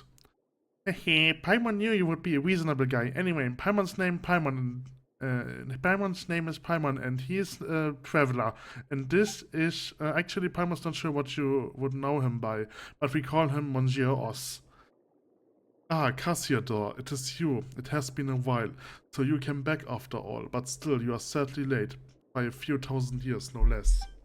Oh, looks like the big guy knows you, Monsieur Osh. I have nothing to say to despicable traitors. Speak not so rashly, mortal. We are dragonborn. We keep all our promises and betray none, which is more than can be said for your haughty ways. Save your breath. It is worthless, lest that a droning mayfly. Your betrayal is undisputed. Were we not defeated in that war precisely because you turned against us? If we hadn't lost that war, our nation, the Sepastos, wouldn't have. Ah, you have been gone far too long, Cassiodor. The truth is not what you imagine. Though I suppose that a secret plan would not have been secret had its detail reached your ears. Secret plan?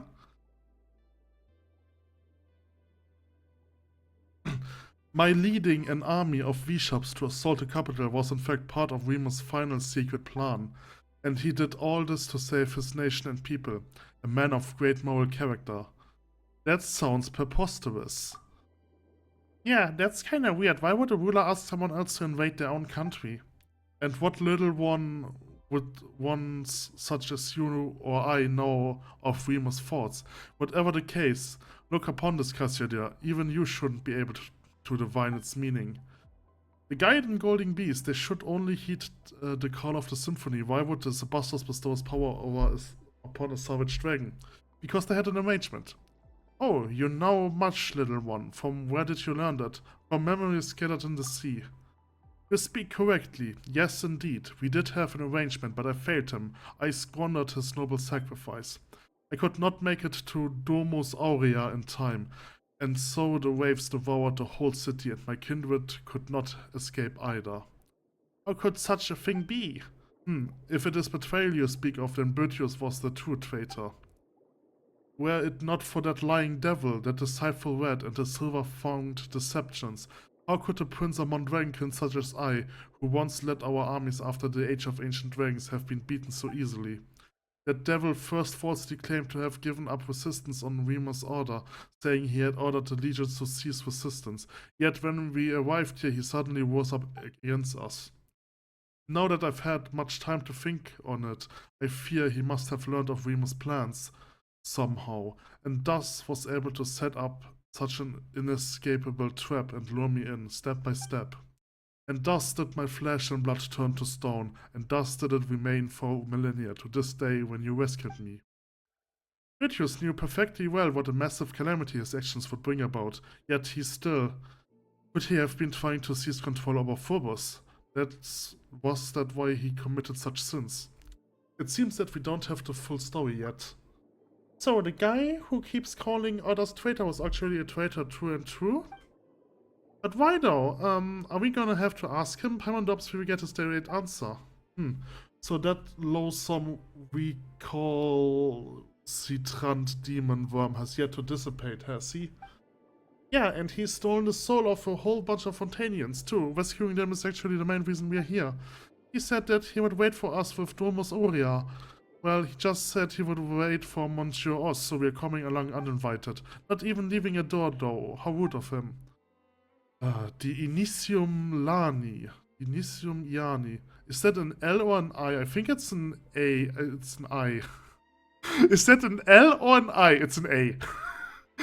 The Initium Iani. Though feeble tricks and smokescreen have been set to dismay us, but at the end of the day it's nothing more than a glorified stone door. I may have lost my physical body, but it's no great labor to take the little ones over to settle the matter. Watch closely, little ones. I'm watching. Ah, you're pretty reliable, huh? Big guy. Now we simply need to break the revealed seals one by one. If you're prepared, then let us go. Well done, Monsieur Oz. Are you ready? No, that's is to come. We have little choice. Alright then, what about you, Mr. Traveler? Are you ready? Let's go.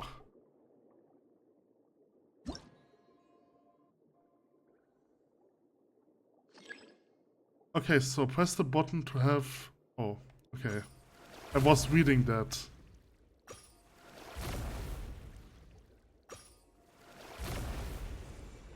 So it was 3 times the same button. Okay, nice minigame. Whee! The cat! There isn't much time. Keep up, little ones.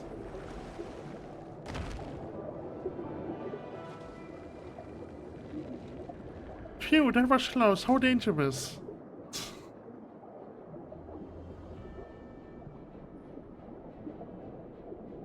Okay, so it's dangerous here. Stay not too far from me, okay?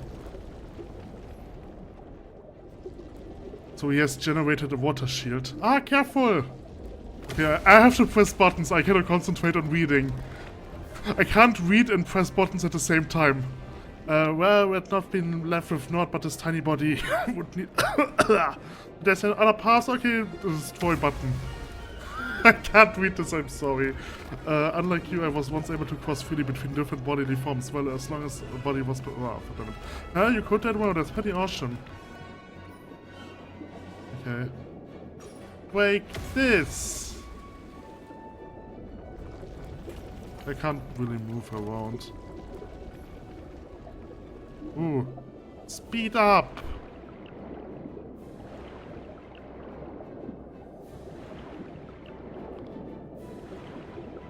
Oh look, Primer can finally see the exit.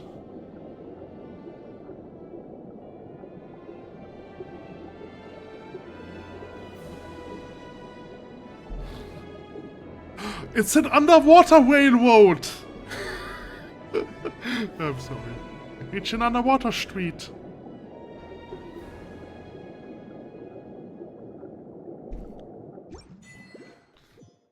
I've got an achievement. Phew, we are finally here. And there's Domus Aurea. It looks more like a giant hub, though. Why did your Sebastos construct it like that? It certainly seems well preserved. Yeah, nothing like the rest of the stuff we saw up here. Of course, this place was fashioned from a giant ship. It was designed to be a titanic instrument on which the symphony was to be played. See those pipes extending outwards? Though the symphony no less broken, this was once how it would be broadcast to the 4 corners of the world. The whole palace is an instrument, the entire thing? Then wouldn't this entire water body start vibrating if we were to play? We might get blasted away like tofu if we get too close. Huh? What's tofu? Mashed beans. Wait, you never had any Oz? Then it might be hard to explain. We could always take you to go have some next time. Wait, can't cats even eat tofu? The Eternal City. Indeed, Remus will protect this place still. Just as I expected. No wonder that brazen, shameless traitor has endured even till this day. I imagine that Bertius owes his survival of time's erosion to having laid low in the palace for all these millennia. And over those long years, he gradually mastered the power of Phobos. Well, now that we are here, we should meet up with that rude guy. He might just be shocked to see us for all you know. In that case, let us part ways for now. Huh? You're not coming along? You are not afraid, are you? Ha! Why would you think that? I merely do not wish to see that particular one again. I wish to never again hear a word from that devil's mouth. His words are a sham and shameful are his lies. See that you do not fall for them. Besides, I could not help you even if I came with you, for I am but a temporary occupant of this Ecor-made body. We are battle to be joined, I would have no resource. Now that I would mind terrible, but no gain would solve the loss of his seizing the symphony that Remus bequeathed unto me. Let us part here for now. Though I cannot aid you in battle, I can use the currents to send you hands. Come to me should you need such aid. Regardless, let us meet again once you have vanquished that traitor. Okay. When the time comes, perhaps I too shall have a chance to make amends for my past regrets. Skiller was prince over the Dragonborn. In the distant past, and though he has lost his bodily form, he can still command the creatures when you get within a certain distance of him.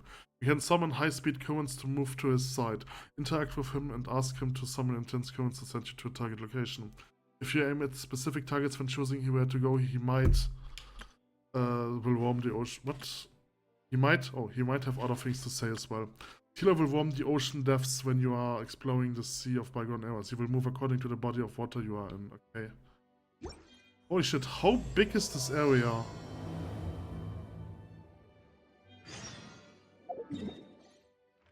That's actually not that big, to be honest.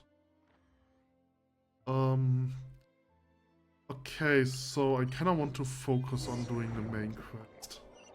So let's just head to the main area. Let's just ignore the big guy for now. There's a teleporter, let's get this teleporter.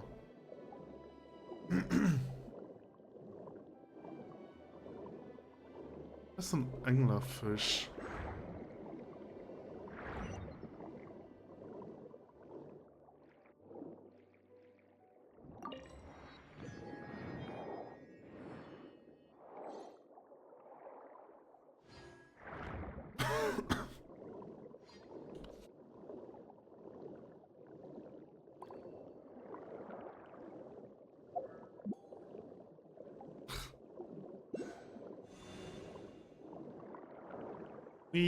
Sound. Wait, is that a wave fighter? Oh.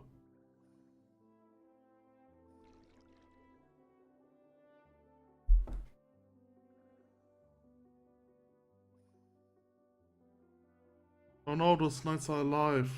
Oh, they're boring. Cassiodor, dear friend, I knew you would come. Cassiodor, dear friend, I know you would come. And the uninvited barbarians. When it comes down to it, you're not the boss of this place. Besides, it was also brought us here. That counts as an invitation as far as Paimon's concerned. Really, you are the discourteous one here. Exactly, and we have heard all about it. You know, all the bad stuff you've done. Silence! You noisome, obstreperous insect. I am speaking to Cassiodor, do not interrupt. Eat your Paimon, I will take care of this. Traveler Paimon. Urtios, I have come as promised. Honor your pledge and relinquish the souls of the surface dwellers. They do not deserve to suffer this unforeseen calamity. The grudges between us should stay between us. You call this unforeseen? Have you not looked upon our kindred? They lie trapped in these lightless waters, like walking corpses. Are they not supposed to walk upon sunlit shores? If my brief interment of surface folk souls is a disaster, bereft of rhyme and reason, then what would you call the many a long suffering of our kind? Listen and listen well. The judgment of the surface people has only just begun. No, the one who imprisoned them was you, and it was you who turned our kin into monsters. We once had a chance. So long as we discarded our old grudges, the mistress of waters agreed to accept us into a new nation. But you used them, took advantage of their plan, and their trust in you. You turned them into tools of your ambition. That was their choice. They choose the old order, not the honeyed death you brought. And just as they gave unto us the conducting batons, the Sebastos bestowed upon them, so too are we duty-bound to lead them onto the correct path. How dare you swagger, you shameless traitor, you who betrayed the Sebastos' trust and led our nation to ruin. Ha! I hear that vile dragon slander in your words, and you would believe a foe of our nation rather than your kin and comrades. I serve no god, no king, only mighty Remuria and our noble ideas.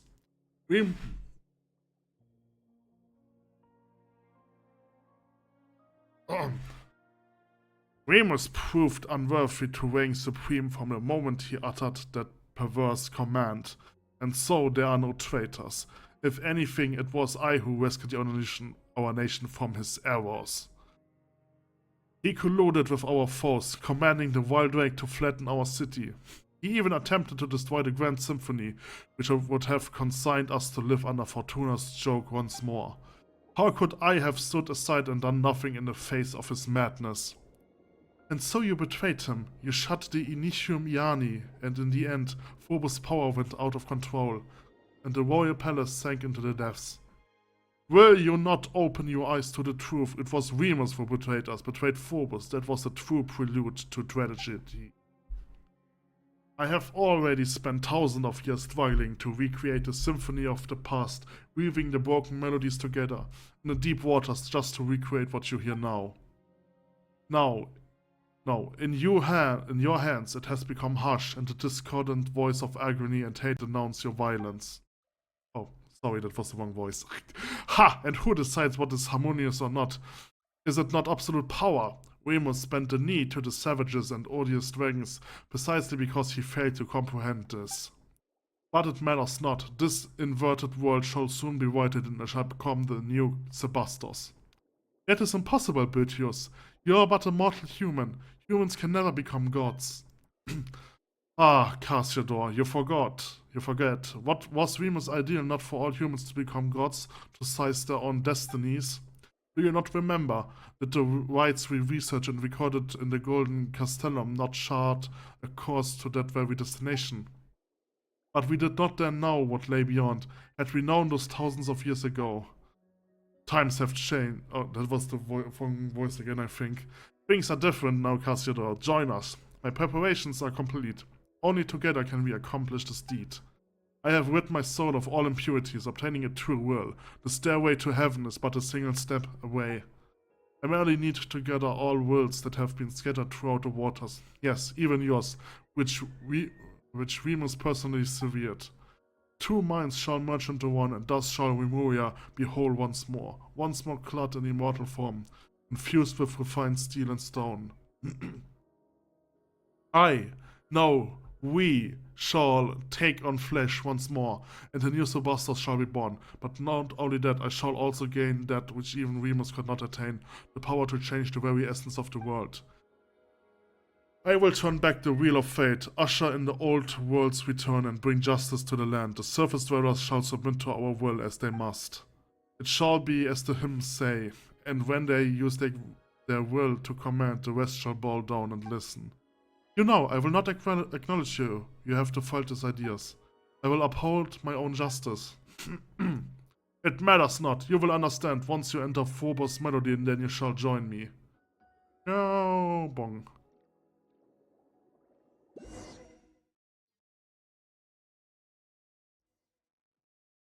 Okay. Huh? This is Domus Aurea. Have I entered Remus' memory again? No, the atmosphere, it's different from before. Welcome to my palace, Outlander, my symphony. Boetius? Do not be startled. Have we not met aforetime and more than once? Whether through my phantoms in the real world or in the memory palaces Remus left behind. But this is no phantasm of Remus' memory. This is my symphony, my golden stage. I knew it! Wails of sorrow rings off every wall. Is that so, Outlander? I not know from whence you came. It seems you are not a human birthed from the primordial waters, nor are you any surface being at all. I cannot see the color of your soul, nor can I touch it. Nonetheless, this is not your war.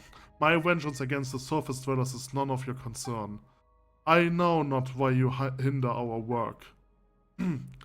For the justice of this world! Justice! You can't actually be serious, can you?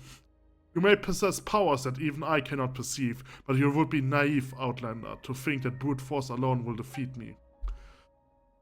I have long become one with the symphony that fills these deep seas. Even if you should destroy my physical form, so long as they agonize, so long as the agonized waters flow, and so long as the memories of vengeance do not fade, my will shall not perish, and I shall remain a nightmare that haunts this world. Unless you choose, as Cassiodor, as that stray cat did, exiling oneself to become the jailer of the old world, but I do not believe that one so distinguished as you would do so. Forsake that superfluous sympathy of yours. Should the guilty not be punished, is that not justice? Guilty, you say? They are innocent. No Fontanian is innocent. Oops. Their ancestors seized from us the realms that should have been ours by right, and they must pay the price for that original sin. Have you anything else to say, Outlander? To save the people of Petrichor? Those people, they are neither your kin nor your subjects. On the contrary, so far are you above them that they may as well be ants, perhaps not even that. The weak should submit to the strong. Is that not the law that this world should follow? And yet, you say you will protect them. Is this your boundless mercy, or simple folly? Have you anything else to say, Outlander? For Monsieur Os? Ha! But can your short friendship surpass the span of our kinship? Cassiodor and I, we were new humans crafted by Remus' own hand, and we are the final survivors. Compared with our other kin, his soul is like insoluble ichor. Other than myself, only he has true will, and only when we are combined can we become a complete self. So too are our wills one. The Power's final act shall see him return to us. This is his fate. Since you insist on sabotaging my plans, I'm afraid I will have to ask you to stay in my place for a while longer. I cannot detain you for long, of course, but it should be long enough. Let us meet again when I become a god and sit upon his apostle's throne. Before that, let my little ensemble occupy you for a time. Ensemble. Oh. Oh no. Oh no. Ouch. I'm not equipped for this. Ouch. Okay, someone's voice. Fear not, I'm here to aid you. Okay, this is good. I do not have any... This is trial. Okay, so this is just a trial version. Alright, that's good to know.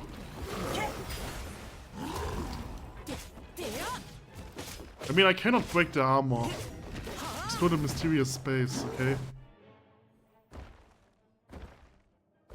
Bong. I found you at last. Cassiodor! Indeed. Indeed, it is. I believe you might have met me in the Sebastian's memories, though I suppose this is our first time meeting in this manner. Time is short. Maintaining this form in Bertio's Symphony Palace is no easy task. Let us keep this brief. Where are we exactly? This is a space created by Bertios, the manifestation of his soul. It is maintained just as the Sebastian's memory you entered before by the grace of the symphony's might. So just now, yes, he used the music power to pull us in. I suspect that Domus Aurea is too close to the heart of the Phobos, allowing him to directly influence the present world. If we truly allow him to obtain power that surpasses reality, he might even pull the entire surface world into the space.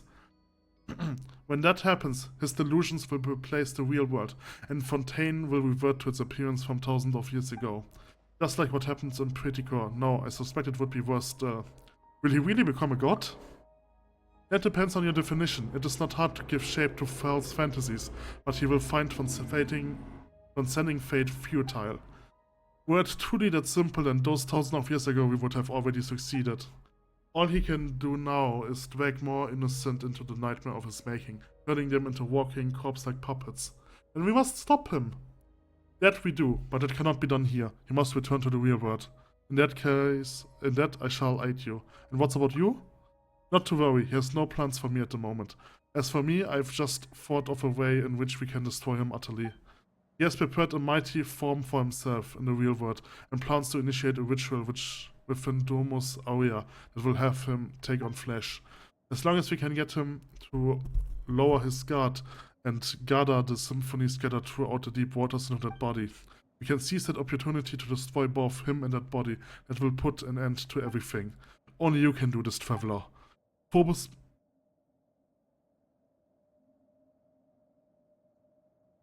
Ahem. Phobos melody does not sing of your destiny, and Burfios cannot influence your soul. You are the exception to all that is planned. Perhaps that is why the Zebastos guided you here. Go now, my strength will not hold for long. Let us meet again in the real world, and we may yet bring an end to this long nightmare.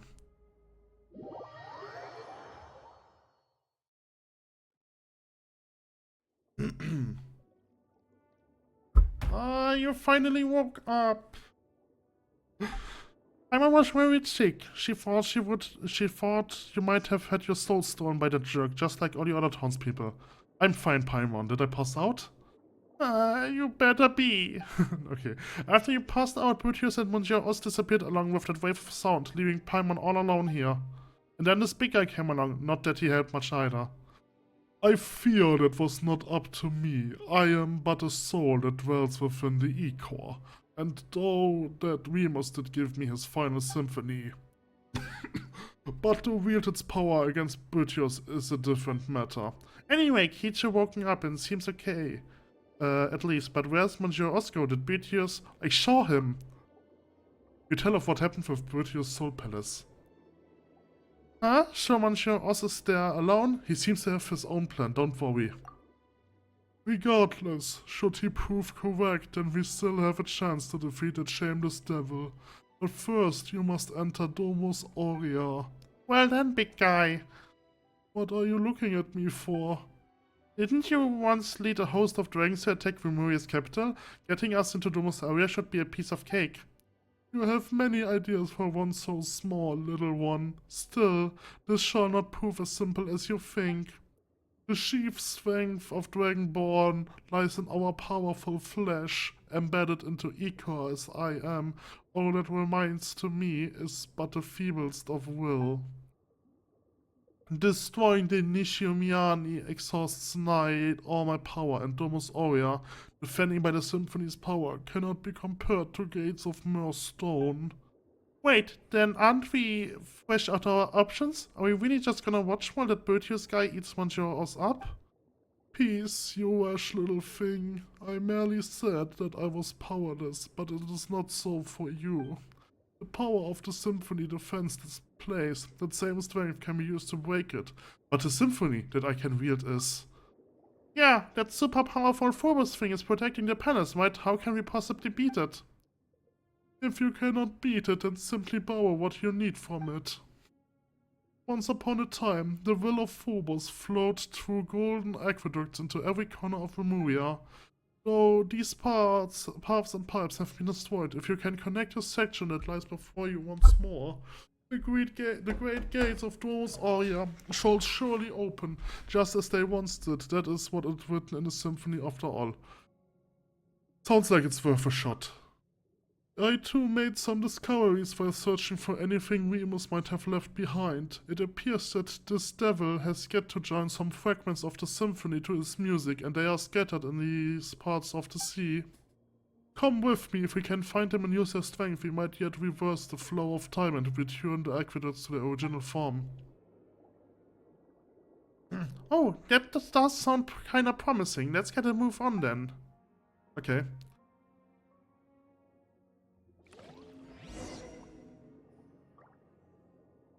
Okay, so... Oh, I have... Okay, I have to go over there. Just teleport. I must say, like, I've originally liked this quest. Like, I like the first part of this quest, but I don't really like the underwater section. Follow this golden bee for... Okay, golden bee. I don't know, like the water section is just like, oh yeah, go from A to B, from B to C, from C to D, and so on and so forth. And it doesn't really seem to be much interesting stuff. Okay, so anyway, let's do this. Ocean crab. Ocean crab. Get this viewpoint. Harmony shadow. So there are enemies over there. I don't really want to do additional stuff, to be honest. Okay, but I guess, okay, let me open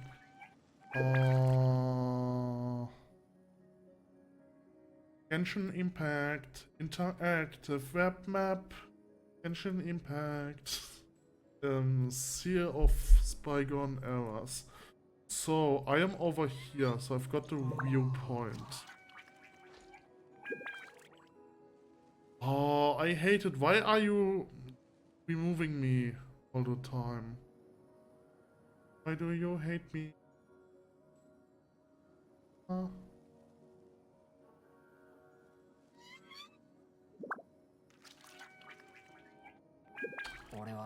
Oh, fuck you. The game... The site removed all my stuff again. Why? Okay, let's log out. And log in again. Okay, thank you. Alright, so now it updates. Okay, where's the bee? Where is the bee?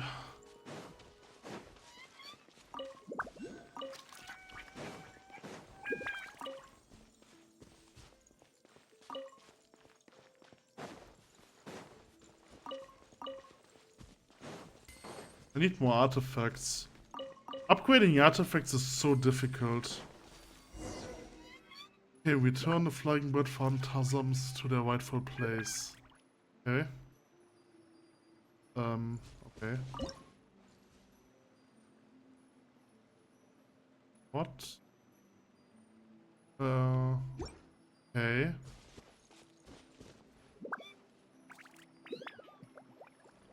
Hold on, how did this work?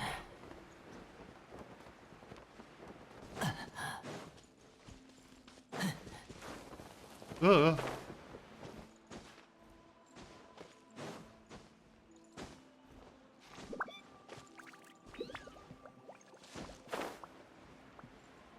okay, so I need an archer for this.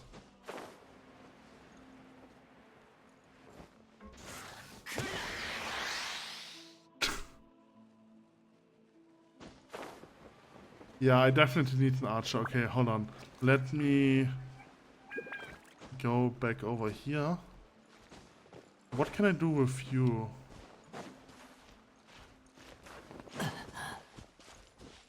Yeah, I touched him, so now he disappears. Alright, I need to get an archer.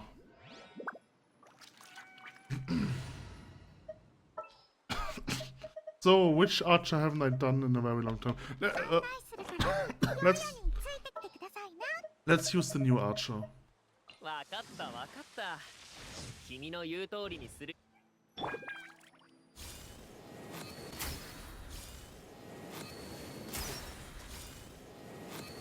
Ah.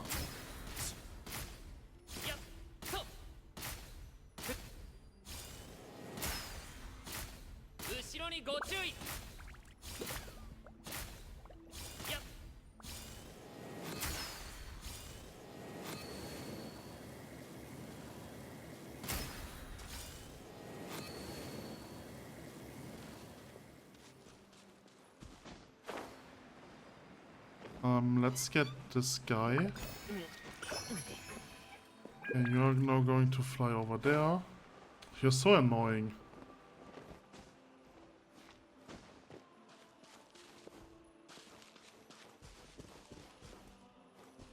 Is that correct? No.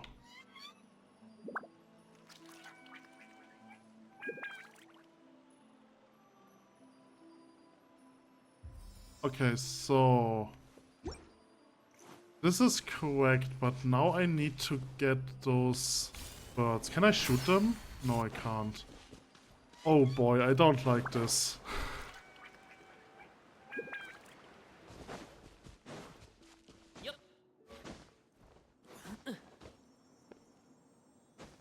Up!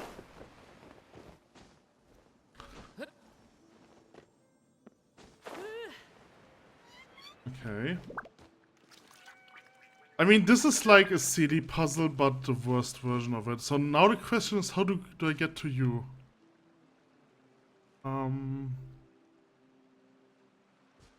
There's this thing. I'm not sure what this one is shooting me. Okay, this created this one. Okay, and I probably need this one.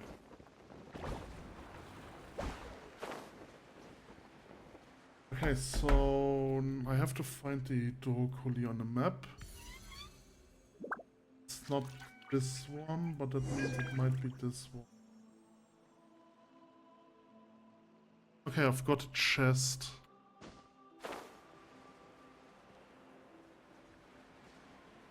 I think it's the puzzle chest.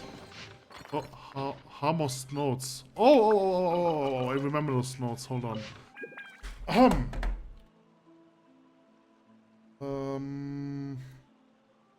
Okay. Holy fuck. Alright. Aurelius once divided all phenomena into 4 categories: substance, properties, quality, and relation. Quality is the keystone, which is what is often called the quadrant of qualities. Memories, wishes, soul, and persona. The so-called piercings of the ego, or the play one's own music, is to pierce substance and quality, thus completing controlling one's own will, such that the musica humana may be as the musica mundana. But the music of both mortals and gods is fated to be fragile. Just like strings pulled taut, even should they collapse on themselves, they cannot play a tone more sonorous than the pipes. Thus, just when you order slaves to play music, the ratio of the instruments present must be adjusted to avoid profaning the melody of morality. Only by integrating and blending the melodies of mortals can a symphony that can view with Fortuna be written. This is the Phobos of which we speak. One can imagine, should Phobos cease playing, all would collapse in an instant. Mortals and gods are destined to be conquered by Fortuna, and to sink into dreamless dreams. No matter how you change your own tune, you will finally reach the preordinate notes. As a musician, you should know that if the last note cannot be changed, then the melody itself too. They cannot write their own music, and this is an end more terrifying than death. In other words, for mortals distance from Phobos is tantamount to betrayal. The louder their music, the more resolute their wishes, the firmer the order of Fortuna becomes. None can escape. Therefore, they cannot be regarded as humans equal to us. Their choices do not come from their own wills, but rather the course charted for them by Fortuna. They have not the freedom to make decisions, and all they will do is play until the final note that was long ago written for them. Based on morality and rationality, the only choice we have is to eradicate them from the soil and waters, as we would eradicate plagues and extinguish wildfires. Otherwise, Fortuna's symphony will grow to a deafening roar until there are no and never shall be other possibilities, and never again will it be possible to choose rebellion. Okay. Alright, so next one over here.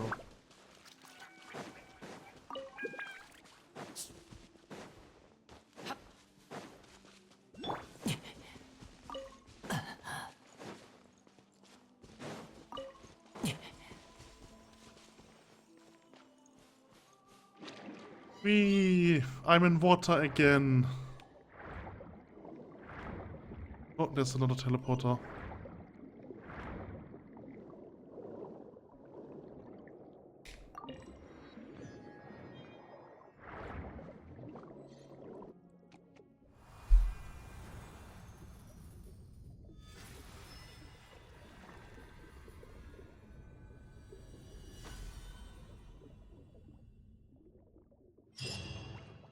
Okay.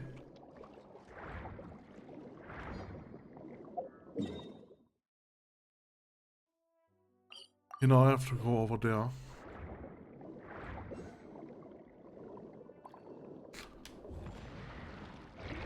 Whee!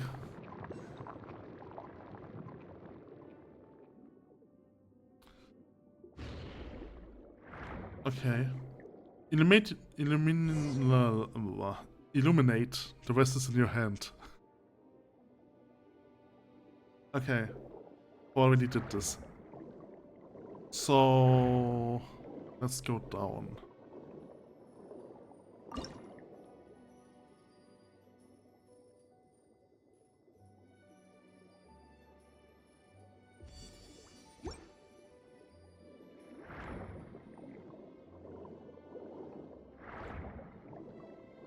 I mean, this is essentially just a silly mini puzzle, which is not that interesting, to be honest.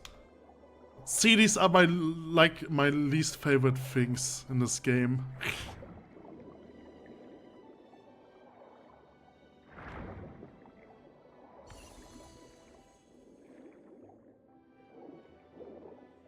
Whee! Follow the bird phantasm. I want to get the teleporter first.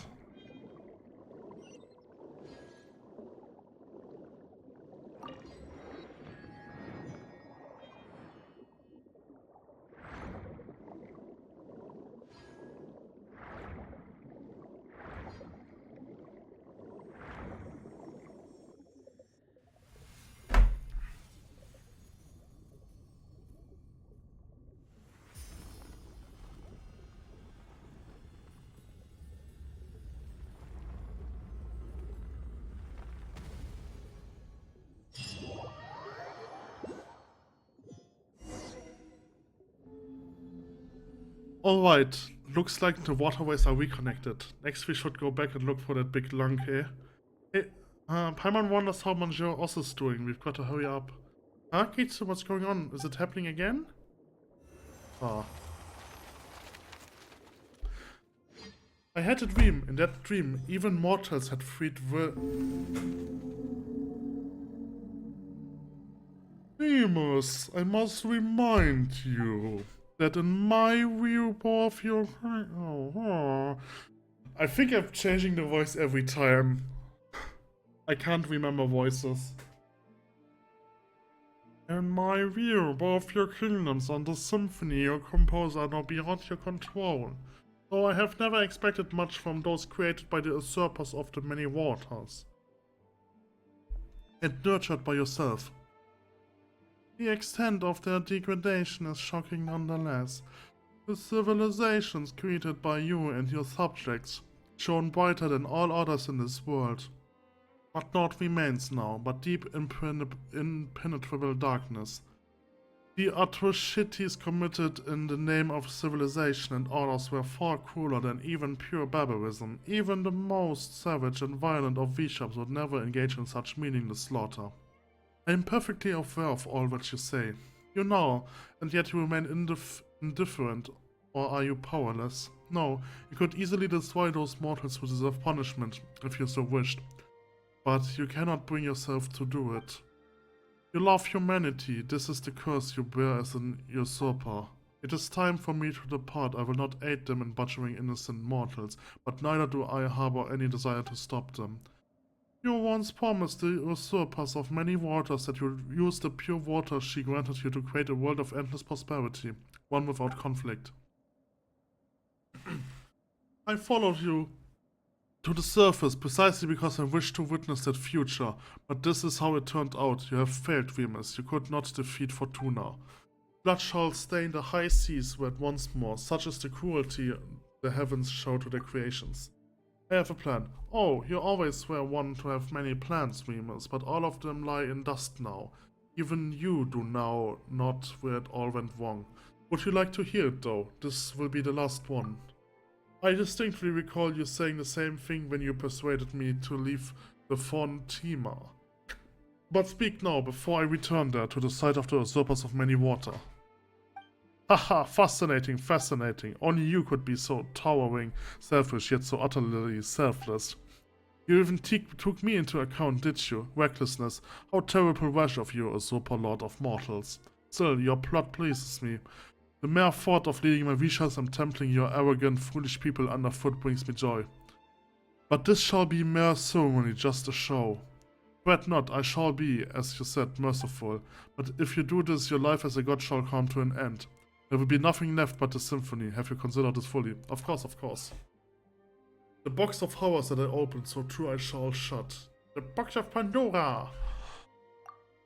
Good, then I accept your proposal. If the time should come, I shall join my strength to that of your symphony. Phobos' chains shall be broken, and your people shall once more be free. In that case, please accept my final symphony.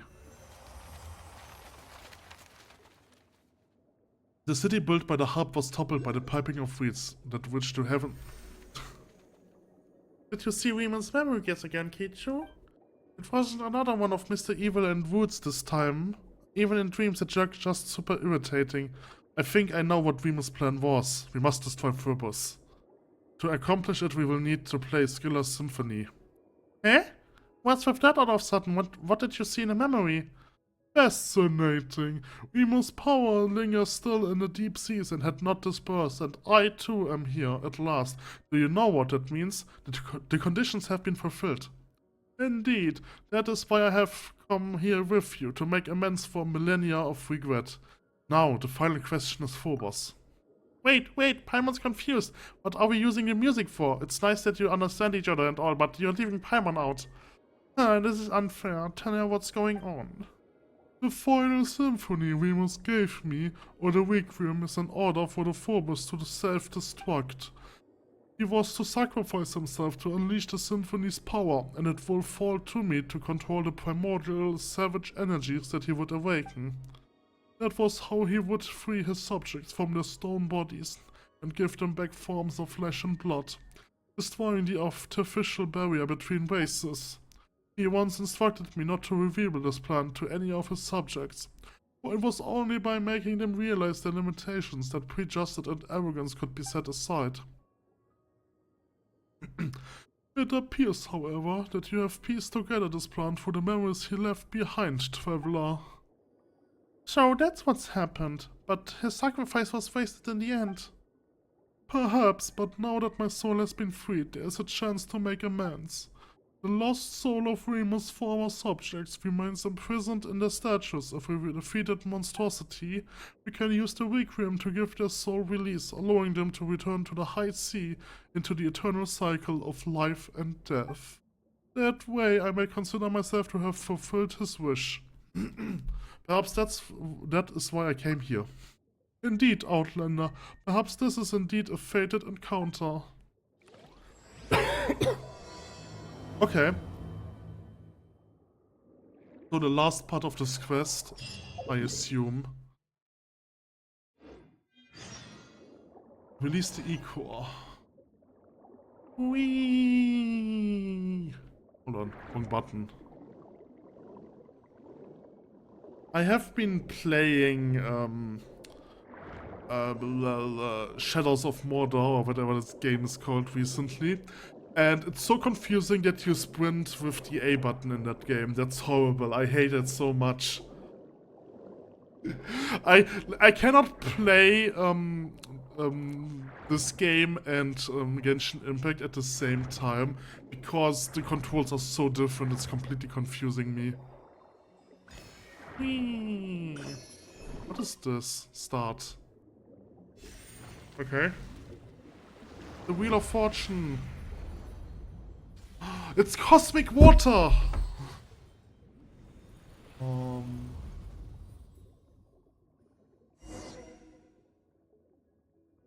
What this?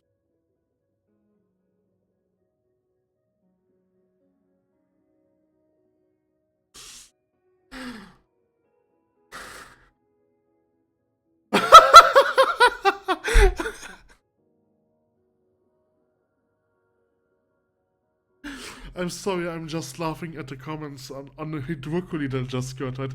Dear Effa, I have you heard.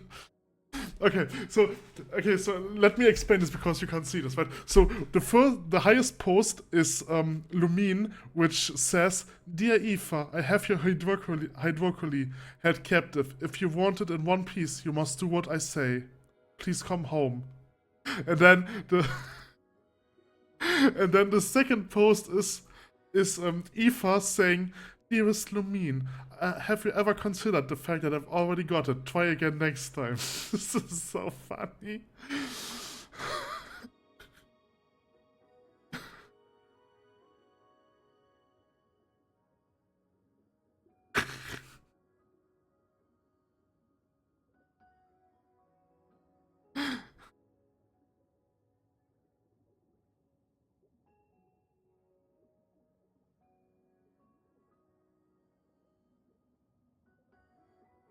Oh boy.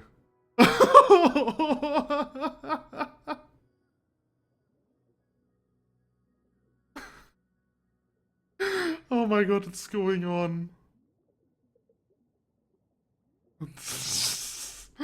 Okay, let's head back to the game. Sometimes the comments are funny.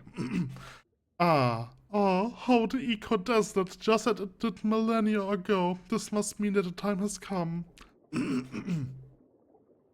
The gates of Dormus Aurea shall swing open, just as they did when the golden waterway rang with song. In the days when the melody of the fellow would flow from this place to all lands beyond. I can hear it already, that beautiful music. Let us play together, traveler, Paimon, then you shall gain access to Dormus Aurea. Whee! Okay. Oh. Pow! I think I was too early. Pow! Pow!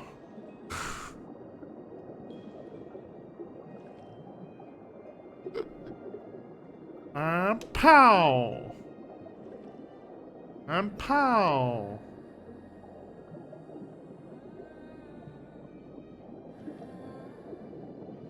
I feel like I'm destroying a beautiful moment right now. But my game sounds are so silent that I don't hear any music or anything.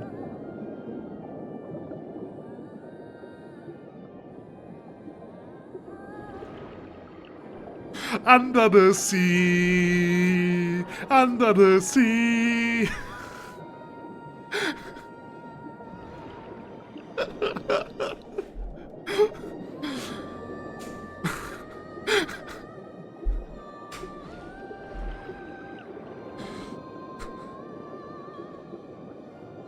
I hope I don't have to press any more buttons because I'm physically not capable of pressing buttons right now. Whee!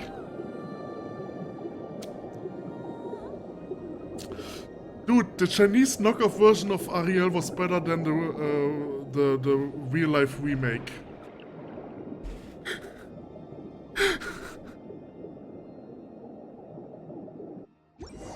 We passed through the gates of Dormus Aurea, comment by a gold melody. Phew, guess we are in. That was... Phew, guess we are in. That was tough. That said, this looks more like the guts of some giant machine than it does a palace. This place is very familiar. Is this the place you saw in Remus' memory? So that's why that Mr. Super Rude bad guy also wants to. Things are going to get ugly if he succeeds. We don't know what to become of Monsieur Oz either, but we have got no choice but to keep going. Okay. Alright, continue onwards. Another Hydroculus. This one is probably this one. No, that's a time challenge. What?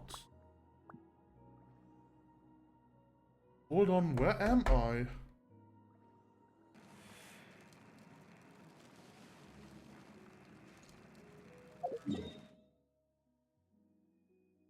What?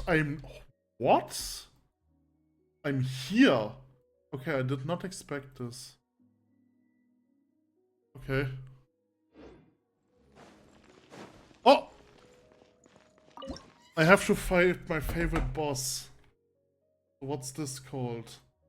It's the end of an ancient dream added to the archives. Virtuous. Persistent garbage. Did you repair the broken aqueducts to celebrate my birth as the god of ancient days? I must warn you, my new world requires no such things, nor will I require ships. For all I shall find eternal happiness within my symphony. We are about to add some bar lines to your score. That's right, best you admit defeat now and release everybody's souls and also hand over one your os. Ha! Kitsundere has already agreed to join this grand ritual. He has returned to Rimuria's embrace. All worlds belonging to Rimuria shall merge into one body. Where now is your friendship? Was it not merely your own presumptiveness and an inflated sense of importance? No. And yours? Just trust me. Oh, bong.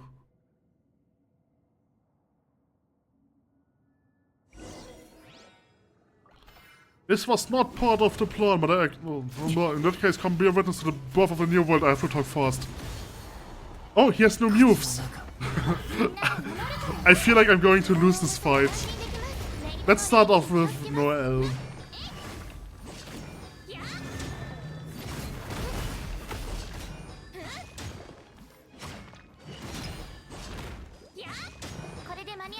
Oh, he has high damage resistance. Okay, never mind that.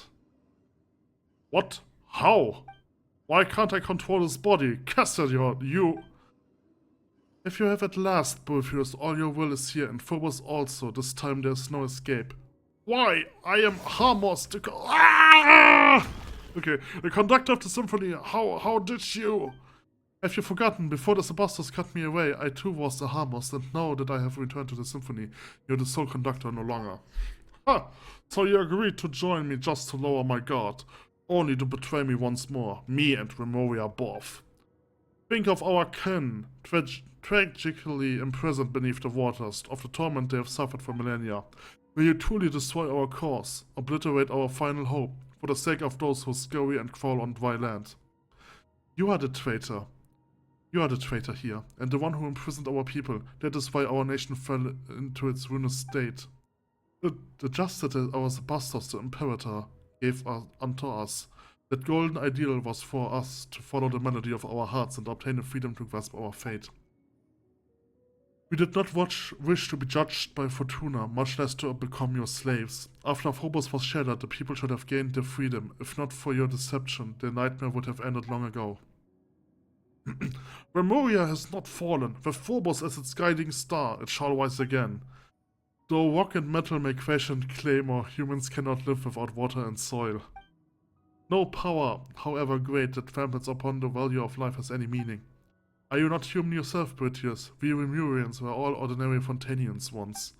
Though we forsook our flesh, wrecked with pain and weakness, and gained immortal forms, we still have mortal souls, mortal emotions, and mortal frailties. But we forgot that. We forgot where we came from, believed ourselves superior to other humans. This is why Remuria fell. Do you remember my words, traveler? Now is the time. Okay.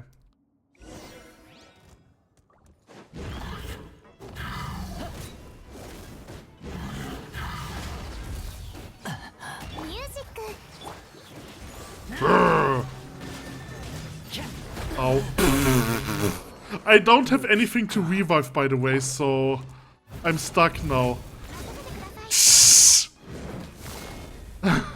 I should create some revival items. I can probably make a lot of eggs. I should just make some eggs. I am out of revival items for months and I'm just too lazy to recreate them. I mean, but it's a good thing that Noel is unkillable. I don't need Razor, I just need Noel.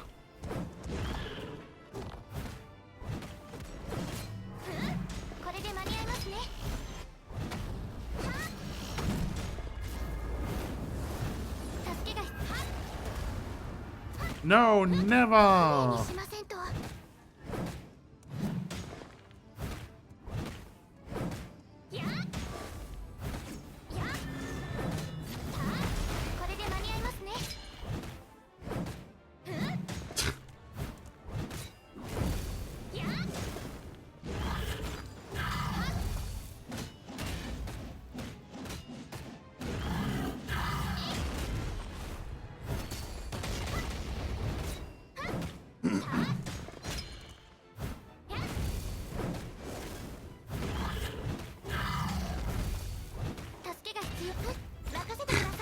I can do this! I promise!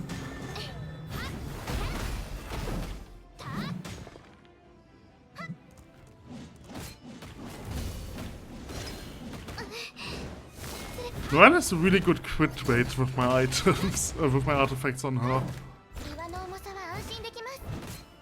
Okay, event.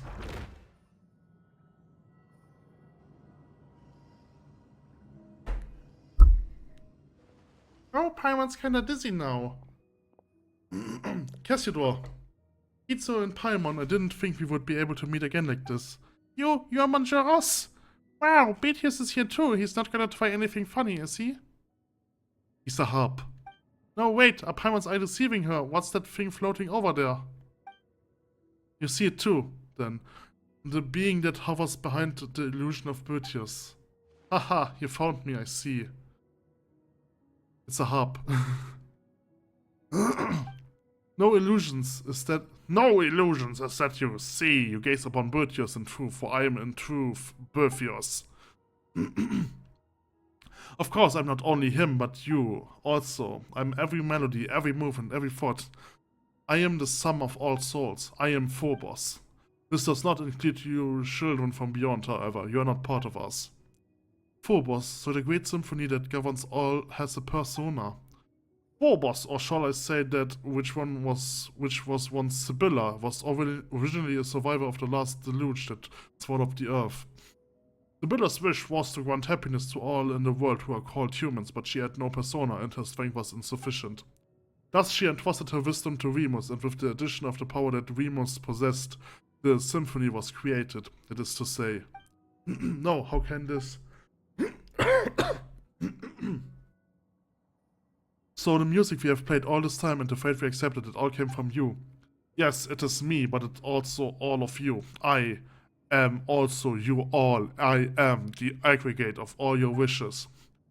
Eliminating our enemies, destroying other eliminating our enemies, destroying other lives, destroying cities and villages. Are these also our wishes? Precisely.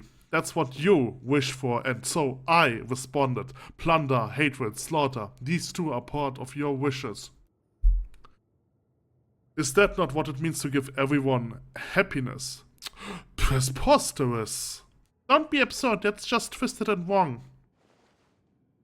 No, those aren't our true wishes. The arrogance and hatred that festered within us warped you, turning you into a terrifying monstrosity.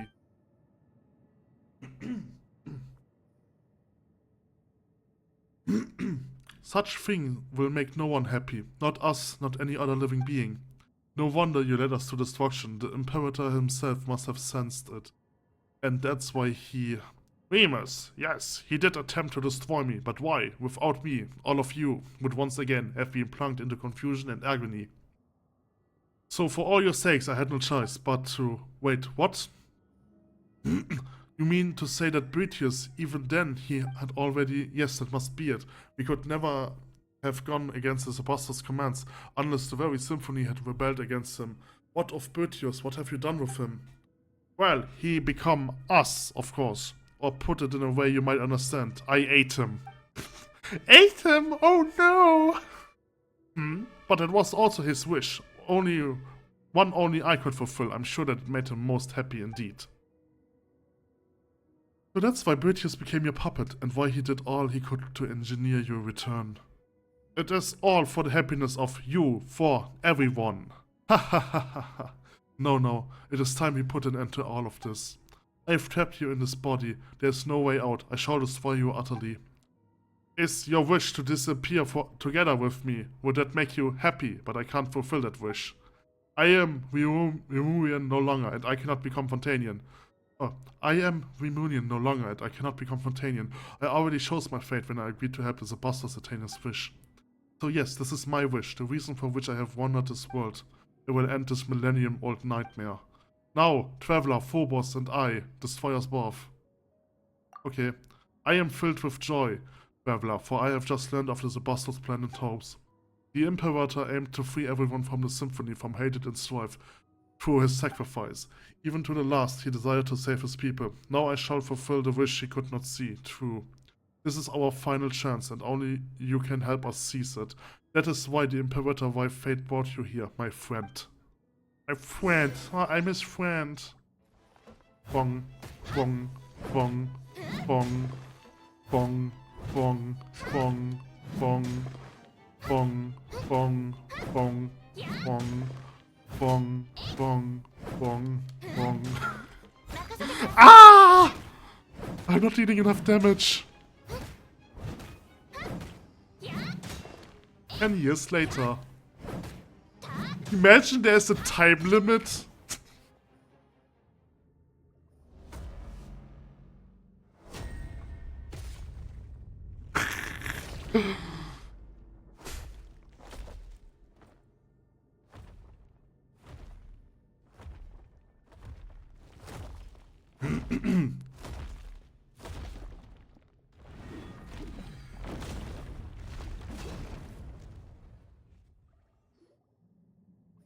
Monsieur Osh, is that you? It's finally over. Oh no, the cat is dead. It seems that I shall soon fade. Oh, Cashiodor. It's alright, I have finished walking the road I was meant to, and fulfilled that which I was meant to fulfill. This world shall no longer have Cashiodor, nor shall it have the Golden Hunter. I am certain that the people of this present would shall continue to live normal, happy lives. But... Kitsu, Paimon, you have my thanks for accompanying me up to this point. My journey has reached its final destination, but yours has yet to end. Please play the Requiem for me and for my Imperator's wishes. Let our souls return to the present world and return to the Great Sea. If water loses its clarity, how shall it become water again? If a tree leaves the soil, where shall it go to put down roots? Through rock and metal may crash and claim our humans cannot live without water and soil. That's a really bad translation. Perhaps we shall meet again someday in a fertile land full of flowing water.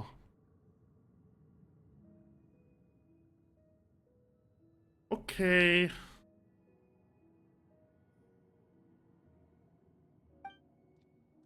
Oh no, it's a cat. Oh look, it's a cat.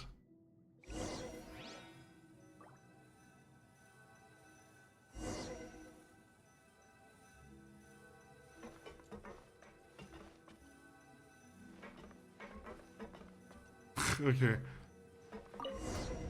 Guess we can't call him Monsieur Oss anymore. But Oshi, that should be fine, right? Ossu, Ossu, Ossu, Ossu, Ossu, Ossu, Ossu, Ossu, Ossu.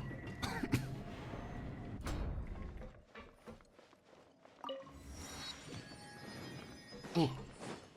Spine crystal. Okay, that's this spine crystal.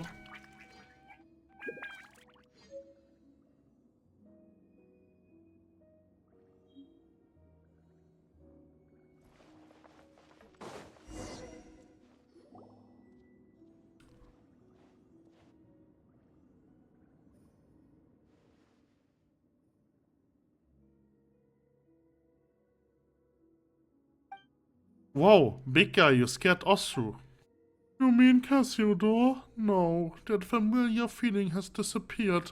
When has Cassiopeia gone off to? Has he returned to one of those stone bodies again? He's no longer with us. And Cassiopeia, Monsieur Oz, he disappeared along with Britius and Phobos. After explaining the whole tale to Skilla, you spend some time comforting Osse. That's right, now all that's left is Osso. Huh? Haha, good going, Osu. Guess you were just surprised by this big guy appearance, huh? Who's the brave kitty? That's right, you are. So, you vanquished that evil apparition and Cassiodor was able to fulfill his own wishes. I am certain that his soul has returned to the deep waters and is now reunited with his kin. So long as we complete Remus' final symphony, we shall be able to send their souls back to the present, back to the high sea. Like flows, like water. They will join the current, and one day they will surely be reborn as mortals. Well done, let us begin. Perform this final movement, this final requiem. I can't, I don't have all of those strings.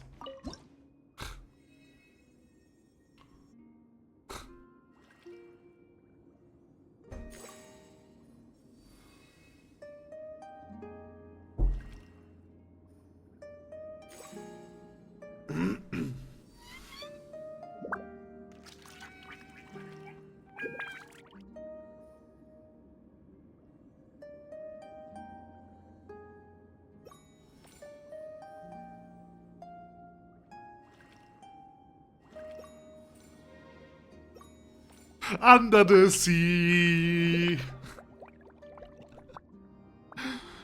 Ah.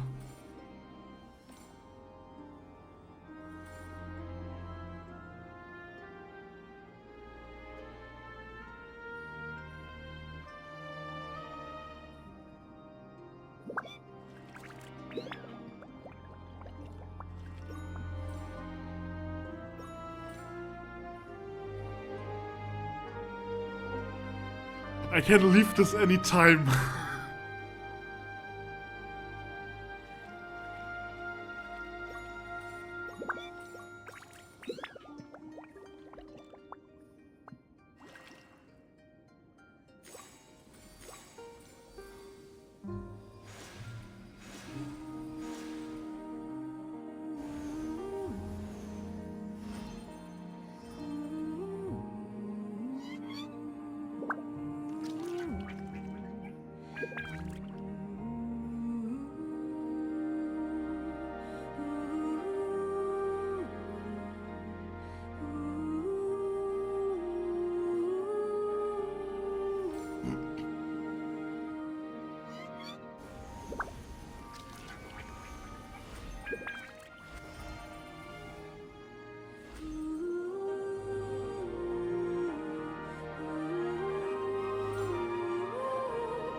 Following the current compromise of congregation souls encountered, you depart from the other water realm. You follow the spirit guiding golden bee up and up and up.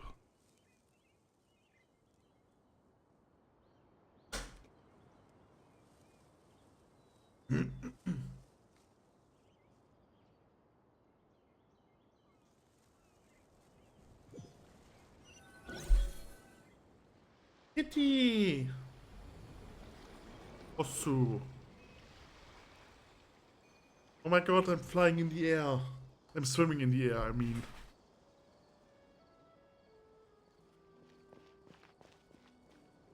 Now?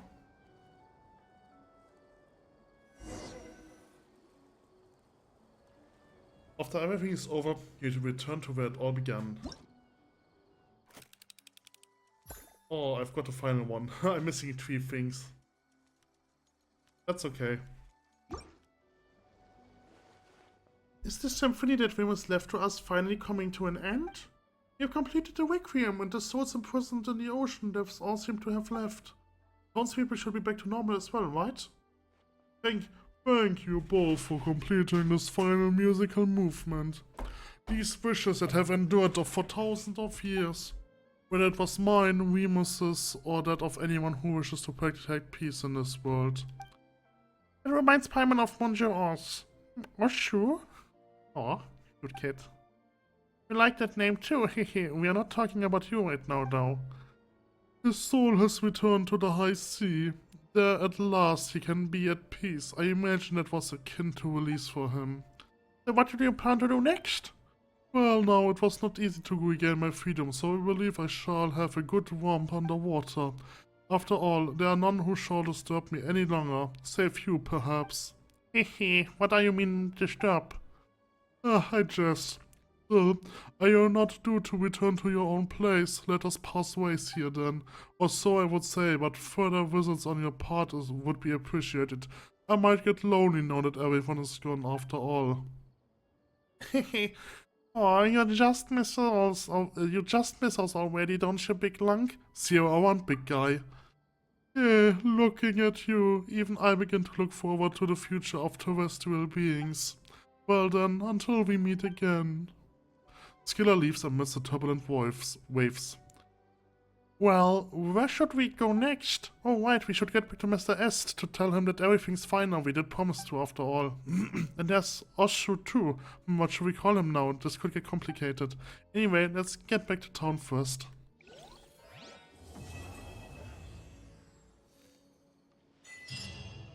Yay!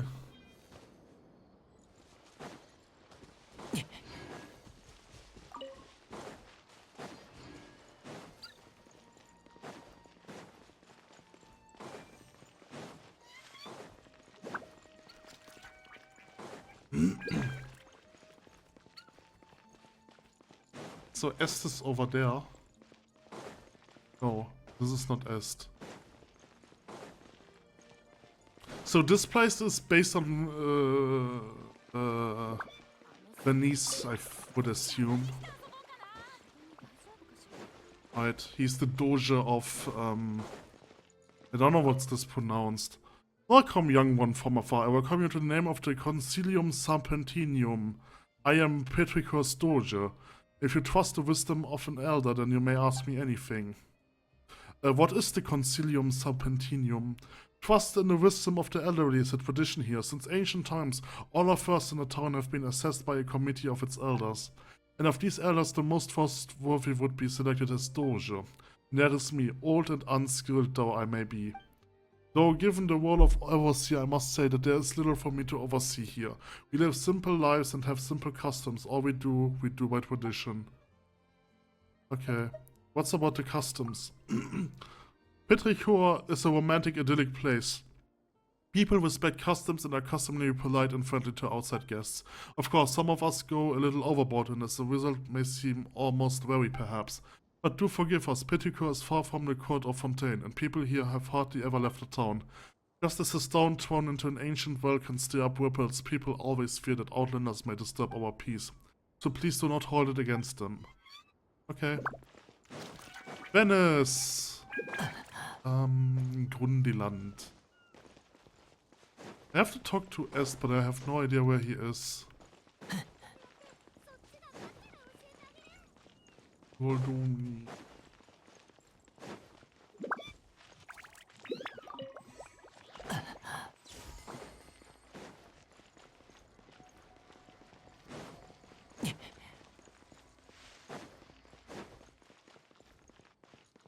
Giovanni.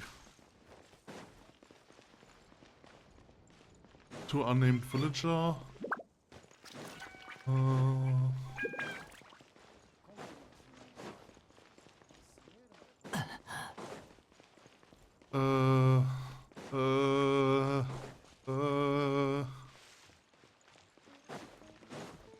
Up here maybe? No. There's this statue over there. Let's talk to that statue. Wait, I cannot talk to the statue anymore. Maybe it was a different statue? So tired, my arms hurt, it's like someone hit it or something. Would anyone dare to fight you? Ah, my friend, where did you learn to judge a book by its cover so? I am a musician, you see. These arms are most elegant, where they pluck a lyre's strings to you.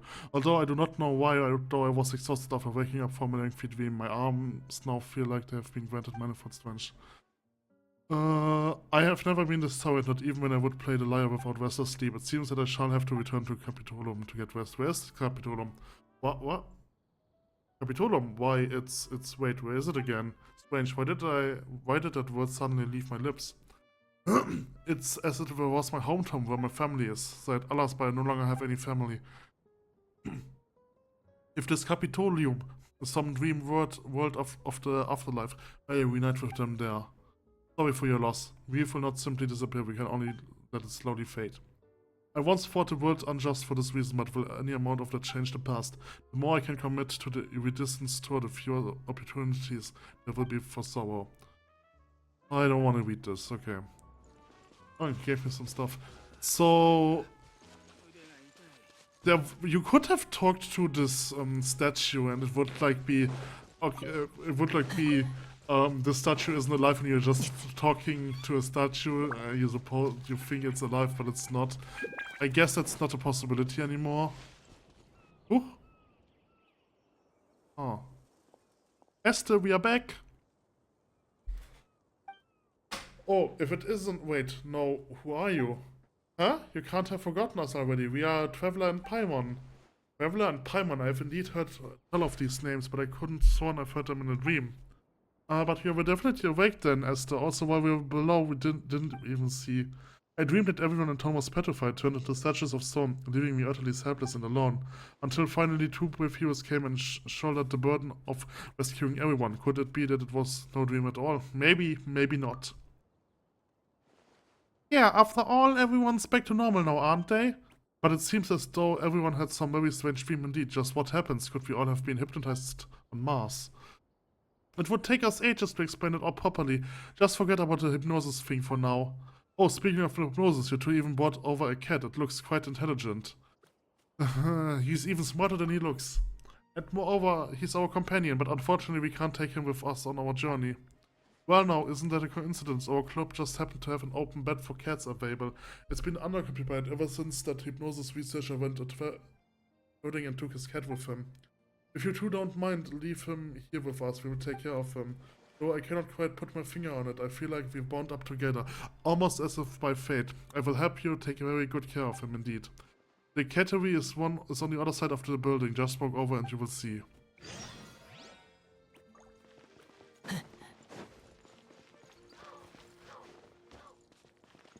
Like this? Oh. Wait, what? What building? Other side of what building?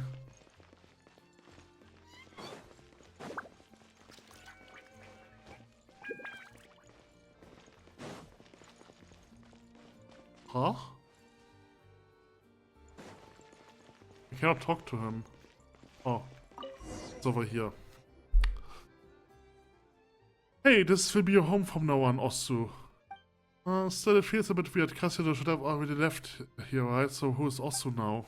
Is the original cat that hadn't been enrolled by Cassido, or is it the Monsieur Oz that shared all those adventures with us? Paimon's brain is cramping up. Paimon, you're really not suited to thinking about stuff like this. Paimon doesn't get it at all. Anyway, we found a new home for Osu. Now, too. If we got time, maybe we can come play with him. Okay, so that is this quest, I guess. Oh, I've got another sacrificial. Yeah, alright, I remember. Okay, so right, so I can get a reward from here.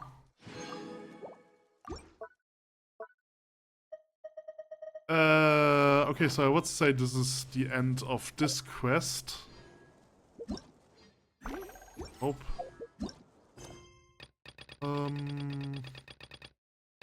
Okay, alright. Okay, so I'm ending the session here.